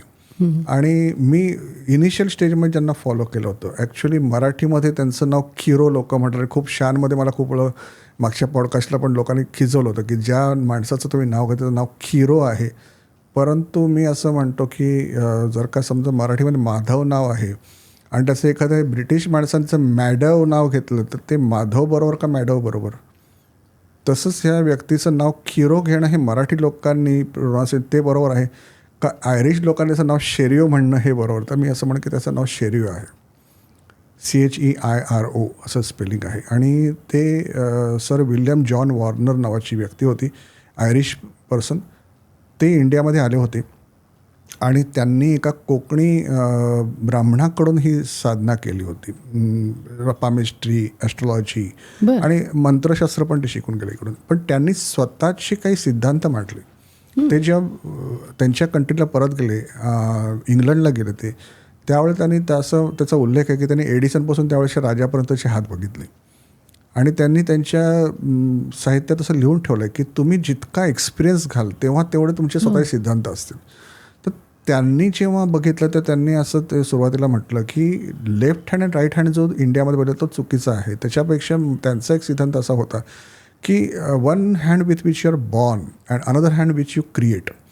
एक हात जो आहे तो तुम्ही जन्मजात तुमचं प्रारब्ध घेऊन आलात, मागच्या जन्मात जे काही तुम्ही कर्म केलेले आहेत, जे काही चुकीचं केलेलं आहे ते लेफ्ट लेफ्ट हँडमध्ये आहे. म्हणजे लेफ्ट हँड म्हणण्यापेक्षा डॉर्मंट हँडमध्ये, जो हात तुम्ही कमी वापरतो, नॉन डॉमिनंट हँडमध्ये. आणि जो डॉर्मंट हँड आहे त्याच्यामधल्या लाईन्समध्ये तुमच्या डॉमिनंट हँडमध्ये फरक दिसतो. तो कोणाच्या हातात दिसतो तर ज्याचं विल पॉवर खूप स्ट्रॉंग आहे. सेल्फ मेड म्हणजे ज्याच्यामध्ये तो विपरीत परिस्थितीला पण टक्कर देऊन काहीतरी जास्त करण्याचा प्रयत्न करतो. मी जसं म्हटलं ना की योग आहेत, परंतु तुम्ही किती प्रयत्न करता. तर कधी कधी योग अल्प असला तरी पण जास्त प्रयत्न करणाऱ्या माणसाला यश येऊ शकतं. नक्कीच. आणि त्याच्यामुळे त्याच्या हातामध्ये तेवढ्या लाईन्स पण चेंज होतात. आणि त्याच्यामुळे राईट हँडमध्ये असतं. तर राईट हँड का लेफ्ट हँड नाही, तुमचा डॉमिनंट हँड का डॉर्मंट हँड ह्याला महत्त्व आहे. तर नॉर्मली मी डॉमिनंट हँड बघत असतो. आणि माझ्या एक्सपिरियन्सने आता मी ऑलमोस्ट 31 इयर्स तर कमीत कमी ॲज अ प्रोफेशनल करते. पण त्याच्या अगोदर शिकून मी लोकांचे फ्री हँड पण बरेच भेटले 3-4 वर्ष. कारण की जेवढा एक्सपिरियन्स येणार तेवढं चांगलं आहे. तर तेवढ्या ह्याच्यात मला हे लक्षात आलं की त्यांचा हा सिद्धांत अगदी परफेक्ट होता की ज्या हातात तुम्ही डॉमिनंट हँडमध्ये लाईन्स बघून सांगतात त्याचं प्रेडिक्शन जास्त चांगलं येतं, ॲक्युरेट असतं. आणि खूप एक्स्ट्रीम चेंजेस असंच नाही, पण काही लोकांच्या हातात बऱ्यापैकी चेंजेस होतात. इव्हन मेजर लाईनमध्ये पण. उदाहरणार्थ इव्हन हेडलाईनमध्ये ज्याच्यामुळे तुमची शिक्षण दिसत असतं. तर अशाही काही लोक मी बघितले की त्यांची ओरिजिनल त्यांच्या हातामध्ये खूप चांगला शिक्षण घेण्याचा योग होता, पण त्यांच्या डॉमिनंट हँडमध्ये त्यांनी इतकी आयुष्याची माती करून ठेवलेली आहे की त्यांच्या लाईन बऱ्यापैकी चेंज झालेल्या आहेत. किंवा त्यांची फेट लाईन काहींची खूप स्ट्रॉंग असते, परंतु त्यांनी आयुष्यामध्ये काहीच प्रयत्न न केल्यामुळे त्यांच्या डॉमिनंट हँडमध्ये बऱ्यापैकी माती झालेली असते. किंवा एखाद्याच्या हातामध्ये लेफ्ट हँडमध्ये म्हणजे डॉर्मंट हँडमध्ये तेवढ्या स्ट्रॉंग लाईन नसतात, परंतु त्याच्या डॉमिनंट हँडमध्ये स्ट्रॉंगर लाईन असतात. आणि म्हणून मी नेहमी असं म्हणतो की नथिंग इज इम्पॉसिबल. ह्याचं कारण असं आहे की परमेश्वर तुम्हाला कर्म करायला सांगितले. कृष्णाने पण जेव्हा अर्जुन सांगितलं कर्म कर, त्याची फळाची अपेक्षा नको, तर कर्म कर. तर कर्म करण्यामध्ये तुम्ही प्रयत्न करणं, त्याचबरोबर तुम्ही इव्हन एखादे ग्रह दोष असेल तर त्याप्रमाणे काही साधना करणं, हे सगळ्याच गोष्टी प्रयत्नामध्ये येतात. आणि तुम्ही जेवढं करणार तेवढं त्यामध्ये फरक पडणार. म्हणजे जर तुमच्या हातामध्ये पण काही दोष दिसत असेल किंवा काही पुढे फ्युचरमध्ये काही प्रॉब्लेम दिसत असतील, तर तुम्ही जर ते एवढं धरून जर म्हटलं की अरे बापरे हे आहे आणि रडत बसलं तर काहीच नाही होणार. तेच होणार जे तुमच्या हातात लिहिलेलं आहे. पण तोच माणूस सक्सेसफुल होऊ शकतो जो प्रॉब्लेम समजला त्याच्यावरती ओव्हरकम करण्याचा प्रयत्न करतो. आणि त्यांनीच ह्या सगळ्या गोष्टी बघितल्या तर फायदा आहे, नाही तर अदरवाईज काय बघून फायदा नाही. आणि तुम्ही म्हणजे असं समजलं जातं, जे तुम्ही म्हणालात ना की लोक म्हणतात नाही ते काय पामिस्ट्री काय शास्त्र नाही वगैरे, पण आता मॉडर्न मेडिसिननी सुद्धा जे डर्मॅटोग्लायफिक्स आहे त्याच्यामध्ये त्यांनी प्रूव्ह केलेलं आहे अनुवंशिक आजार आहेत, म्हणजे तुमचा टर्नर सिंड्रोम आहे, डाऊन सिंड्रोम आहे, किंवा इवन स्किझोफ्रेनिया, ऑटिझम, ह्याच्यामध्ये त्यांना ते चेंजेस दिसले आहेत. म्हणजे मॉडर्न मेडिसिनला मानसिक आणि शारीरिक आजार दिसतात असं त्यांनी रिसर्चमध्ये प्रूव्ह केलेलं आहे. ॲक्च्युली मॅडम सांगू का, आपल्या धर्मग्रंथांमध्ये इतकं प्रचंड पूर्ण नॉलेज होतं आणि आपले वेदांमध्ये पण इतकं प्रचंड नॉलेज, पण दुर्दैवाने ना आपण आपल्या देशामध्येच आपल्या नॉलेजचा आदर नाही केला आणि आपल्या नॉलेजचा वापर फॉरेनच्या लोकांनी जास्त करून त्याच्यामध्ये प्रगती केली. आणि जर का काही गोष्टी जर म्हटलं तर आता उदाहरणार्थ की सूर्याचं इकडून डिस्टन्स किती हे आपल्याला फार नंतर फॉरेनच्या सायंटिस्टनी सांगितलं, परंतु तुलसीदासांच्या लिहून ठेवलेल्या हनुमान चालीसामध्ये त्याचं एक्झॅक्ट वर्णन आहे की पृथ्वीपासून सूर्याचं अंतर किती आहे. तर हे जे त्यावेळेच्या लोकांचं नॉलेज होतं ना, हे गॉड गिफ्ट होती. आणि त्यांची जी साधना होती, त्यांच्या जे तपश्चर्या ते करत, त्याच्यामुळे त्यांना ते स्फुरत होतं आणि त्याप्रमाणे त्यांना ते नॉलेज मिळत होतं जे ॲक्च्युली तुम्ही नॉर्मल माणसं पॅरल नाही करू शकत त्याला. पण दुर्दैवाने ही गोष्ट आपल्याला नाही समजली इंडियामध्ये जास्त, जी फॉरेनला समजली. जसं जर्मनीमध्ये लोक संस्कृत शिकायला लागली. खास करून का शिकतात की इंडियन मायथॉलॉजीमध्ये किंवा वेदांमध्ये जे ज्ञान आहे त्याच्यामधलं नॉलेज काढून आपण काय इम्प्रूव्हमेंट करू शकतो किंवा ते एक्झॅक्टली ते कसं वापरू शकतो ह्याच्यासाठी. तर त्याच्यामुळे म्हणजे हे जसं तुम्ही म्हणालात की आता मेडिकल सायन्सला हे समजायला लागलेलं की हे असं, परंतु लाईन्स हे प्रकार इतक्या पूर्वीच्या भृगुऋषींनी सांगितले त्यावेळेला ही वॉज गॉड गिफ्टेड. आणि त्यांनी जे लिहिलेल्या गोष्ट आहे त्याला हसणं म्हणजे खूप मोठी चूक असेल असं मी म्हणेन. म्हणजे may be people can laugh at modern palmist and astrologers वगैरे, परंतु ही जी साधना होती जी सुरुवातीला केली, ज्या काळामध्ये हे शास्त्र निघालं त्यावेळेला आजकालची लोकांपेक्षा प्रचंड हुशार लोक होती. आणि आता जर तसं बघायला गेलं तर नॉलेज हा जो एक प्रकार आहे, तर त्या काळामध्ये नॉलेज असं की एकेका ऋषीला किंवा त्यावेळेसच्या लोकांना सगळ्या फील्डमधलं नॉलेज होतं. आता आपण बेसिकली मेडिकलमध्ये डॉक्टरमध्ये पण ही फॅकल्टी ती फॅकल्टी, इंजिनिअरमध्ये ही फॅकल्टी ती फॅकल्टी, कारण आपलं लिमिट खूप कमी आहे. आपल्याला फार काही वर्षांपूर्वी जर गेलं अरिस्टॉटलप्रमाणे जर का आपण विचार केला तर त्यावेळेस फिलॉसॉफी हा विषय होता ज्याच्यामध्ये सगळं नॉलेज होतं. ते जॉग्रफी जॉमेट्रीपासून तर ॲस्ट्रॉलॉजीपासून ॲस्ट्रॉनॉमीपासून सगळ्यावर त्यांचं कमांड होतं. पण आता आपल्या प्रत्येकाला वेगळा माणूस लागतो कारण आपली ब्रेन पॉवर खूप कमी आहे पण आपलं हसणं खूप जास्त असतं. हा इश्यू आहे. खरं आहे, खरं आहे. एक आपल्या प्रेक्षकांना असं सांगा की त्यांनी कधी आणि का तुमच्याकडे यावं? ॲक्च्युली जितकं लवकर वयाला आलेला असेल तितकं जास्त फायद्याचं कारण काय असतं की जेव्हा लाईफ घडत असतं ना त्यावेळेला पुढचे पिटफॉल्स कळले, पुढचे प्रॉब्लेम्स कळले आणि जर मार्गदर्शन मिळालं. जसं फॉर एक्झाम्पल जर काय स्टुडंट लाईफमध्ये काय प्रॉब्लेम येऊ शकतात, शिक्षणात ब्रेक येऊ शकतो का किंवा काही लग्नामध्ये काही अडचणी येऊ शकतात. तर यंग असताना जेव्हा ह्या गोष्टी होण्याच्या अगोदर आल्या तर कधी फायदा असतो. ते होऊन गेल्यानंतर आल्यावरती फक्त सांगतो हां तू खड्ड्यात पडला होतास आणि तू आता जखमी झालेला आहेस ते त्याला ऑलरेडी माहीतच असतं. खूप वेळा माझ्याकडे अशी लोकं येतात जशा लेडीज आहेत किंवा जेंट्स आहेत ज्यांची वय वाहून गेलेली असतात, लग्न झालेलं नसतं आणि मग तेव्हा मला विचार की सर आमचं 36ला 37 लग्न नाही कधी होणार. तर त्यांचं योग 24ला 26ला 27ला 28ला येऊन गेलेला असतो. आम्ही त्यांना म्हणतो आहे की बाबा ह्यावेळेला तुमचा योग होता मग त्यावेळेला काय हां सर स्थळं आली होती पण आम्ही नोकरी करत नव्हतो नीट किंवा आम्ही त्यावेळेस सेटल नव्हतो प्रॉपर किंवा शिक्षण घेत होतो म्हणून नाही केलं. तर शिक्षण घेत होतो आणि लग्नाचं योगणं हा फार वेगळा प्रकार आहे. हे दोन वेगळे प्रकार आहे. त्याच्यामुळे ह्या गोष्टी लेट विचारून काय फायदा नाही होत. किंवा एखादा माणूस असतो तो करिअरमध्ये जसं मगाशी मी तुम्हाला उदाहरण दिलं की त्या माणसाने 32 नोकरी सोडली ह्या कॉन्फिडन्समध्ये की आपल्याला नोकरी लागणार आणि 52पर्यंत अनएम्प्लॉयड. असा माणूस यंग असताना 25 माझ्याकडे आला असं मी त्याला सांगितलं बाबा ह्याच्यात तुला बाहेर पडायचं आहे, ह्याच्यातून तुला ह्या करिअरमधून बाहेर नाही पडायचं, तुला ह्या थॉटमधून बाहेर पडायचं की मी कुठेतरी दुसरीकडे जाईल. आणि असे मी बऱ्याच लोकांना गाईड केलेले पण आहेत आता की जे प्रयत्न करतात. आता तर रिसेंटली एक व्यक्ती होती जी अमेरिकेमध्ये त्यांनी व्हिडिओ कॉल घेतला होता की त्यांनाही त्यांच्या ऑर्गनायझेशन बाहेर पडायचं होतं. तर मी म्हटलं की सर तुम्ही बाहेर पडलात तर नवीन ऑर्गनायझेशन तुम्हाला कुठेच टिकणार नाही आहे, तिकडे कंटिन्यू ठेवणं आवश्यक आहे. तर हे गायडन्स तुम्हाला बिफोर हँड घेणं खूप महत्त्वाचं. बरोबर आहे. त्या जितके यंगर असतील आपल्याकडे आणि ते जर गायडन्स घेतील त्याचा फायदा होतो. आणि जर का ओल्ड असतील आणि त्यांची ऑलरेडी आयुष्यामध्ये बऱ्यापैकी त्रास होऊन गेला असेल तर मी फक्त एवढं सांगतो की हे तुमच्या आयुष्यात होऊन गेलं. म्हणजे माझ्यापुढे बसलेला माणूस होतो हा तो टाकलं तर की फायनान्शियल तुझा स्ट्रेस होता, तुझा नोकरीचा हा प्रॉब्लेम आहे, तुझ्या शिक्षणामध्ये हा प्रॉब्लेम होता, तुझ्या लग्नात हा प्रॉब्लेम, तुझा डिवोर्सचा प्रॉब्लेम, हे सगळं मी सांगतो जे त्यांनी ऑलरेडी फेस केलेलं आहे. आणि मग त्याच्यानंतर मग आपल्याला त्याच्यामध्ये चेंजेस फारसे नाही करता येत. तर जितकं अर्लियर तितकं बेटर, जितकं अर्लियर तितकं बेटर. जितकं लग्नाचं आहे तर खूप लोक असं कुंडली जुळवतात ऑस्ट्रेलियामध्ये. आता मी खूप वेळा असं म्हटलं की एखाद्याच्या नशिबात लग्नाचा योग आहे आणि त्याला जर लग्नाचं सुख असेल ना त्याची कुंडली जुळो का न जुळो तर लग्नात सुख मिळणारच आहे. पण पामिष्ठीप्रमाणे जर का तुम्हाला एखादं लग्न तुम्ही करणार आहे, तुम्ही खूप ॲडमंट स्वभावाचे, खूप तापट आहात, तुमचं लग्नामध्ये डिवोर्स योग आहे किंवा जर का सेपरेशन योग आहे आणि जर तुम्ही अगोदर जर का गायडन्स घेतलं असेल आणि फॉर एक्झाम्पल जर तुम्ही ज्याच्याशी जमवतं त्याचाही हात जर दाखवला असेल आणि तुम्हाला काय योग येणार हे दिसलं तर ते अवॉर्डेबल असतात आणि ते अवॉर्ड करू शकतात. म्हणून ते अगोदर येणं आवश्यक आहे. एकदा का तुमचा डिवोर्स झाला मग सांगितलं की सर माझा हात बघा आणि म्हटलं हा तुझा डिवोर्स झाला तर मग त्याला काही अर्थ राहत नाही आणि गेलेली व्यक्ती आयुष्यात परत कधी येणार पण नसते. तर जेवढं आपण अगोदर करावं तेवढं चांगलं. पण माझ्याकडे येणारे म्हणजे 82 वर्षाची पण व्यक्ती माझ्याकडे दाखवून गेली. म्हणजे इट वॉज व्हेरी रेअर केस, पण 82 वर्षाची आणि त्यांची मिसेस 75 वर्षाची आणि त्यांच्या मुलींनी 54 मुली त्यांना आणलं होतं. आणि कारण असं होतं की 82 आणि 75 वय असलं तरी दोघं प्रचंड भांडत होते त्याही वयाला. त्याचा त्रास मुलीला खूप होत होता.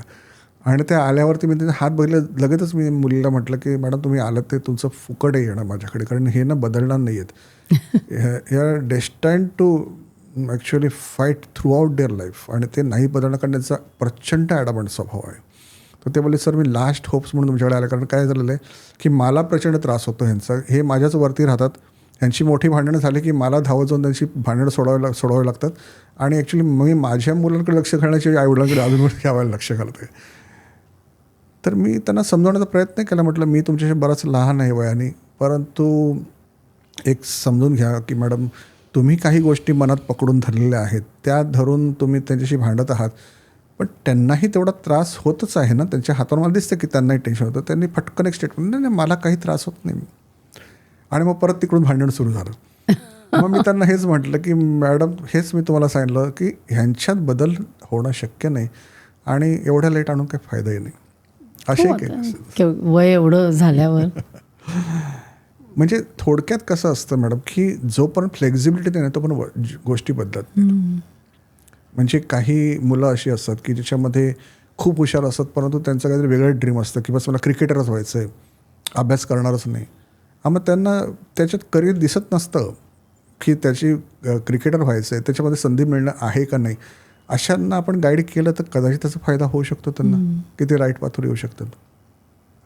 कारण तुम्हाला जर का क्रिकेटर व्हायचं आहे, संगीतकार व्हायचं आहे, काही व्हायचं आहे, तर त्याच्यामध्ये हाताचा एक पर्टिक्युलर शेप लागतो ज्याला आपण असं आहे. हां, तर त्याच्यामध्ये तुमच्या हाताचा शेप बघून त्याप्रमाणे आपण त्याला गाईड करू शकतो की साधारणतः ॲक्च्युली त्याला आर्टिस्टिक हँड म्हणतात. ज्याच्या अंगामध्ये आर्ट आहे त्याला आर्टिस्टिक हँड लागतो. जनरली आपल्याला विदाऊट आर्टिस्टिक हँड एखादा माणूस खूप फेमस आर्टिस्ट होणं थोडं कठीण पडतं. तर अशा प्रकारे एखादा जर का चांगला जर कुक असेल तर त्याचा पर्टिक्युलर टाईपचा हात असतो की जो शेपचा हात आहे, तर ते बघून आपण सांगू शकतो की बाबा हां, हे प्रकार तुला जमणार आहे का नाही जमणार. तर ते गायडन्स तुम्ही जितका अगोदर केलं तेवढं चांगलं, जेवढं लेट केलं तेवढं फायदा नाही त्याचा. छान. खूप काय काय कळलं. म्हणजे की एक आपण जन्माला येतो तो हात आणि एक दुसरा म्हणजे आपण आपल्या प्रयत्नांनी जे घडवतो तो हात. म्हणजे सगळंच काही शेवटी फायनल नसतं, हे तुम्ही सांगितलं. मला असं वाटतं प्रेक्षकांना याचा खूप फायदा होईल.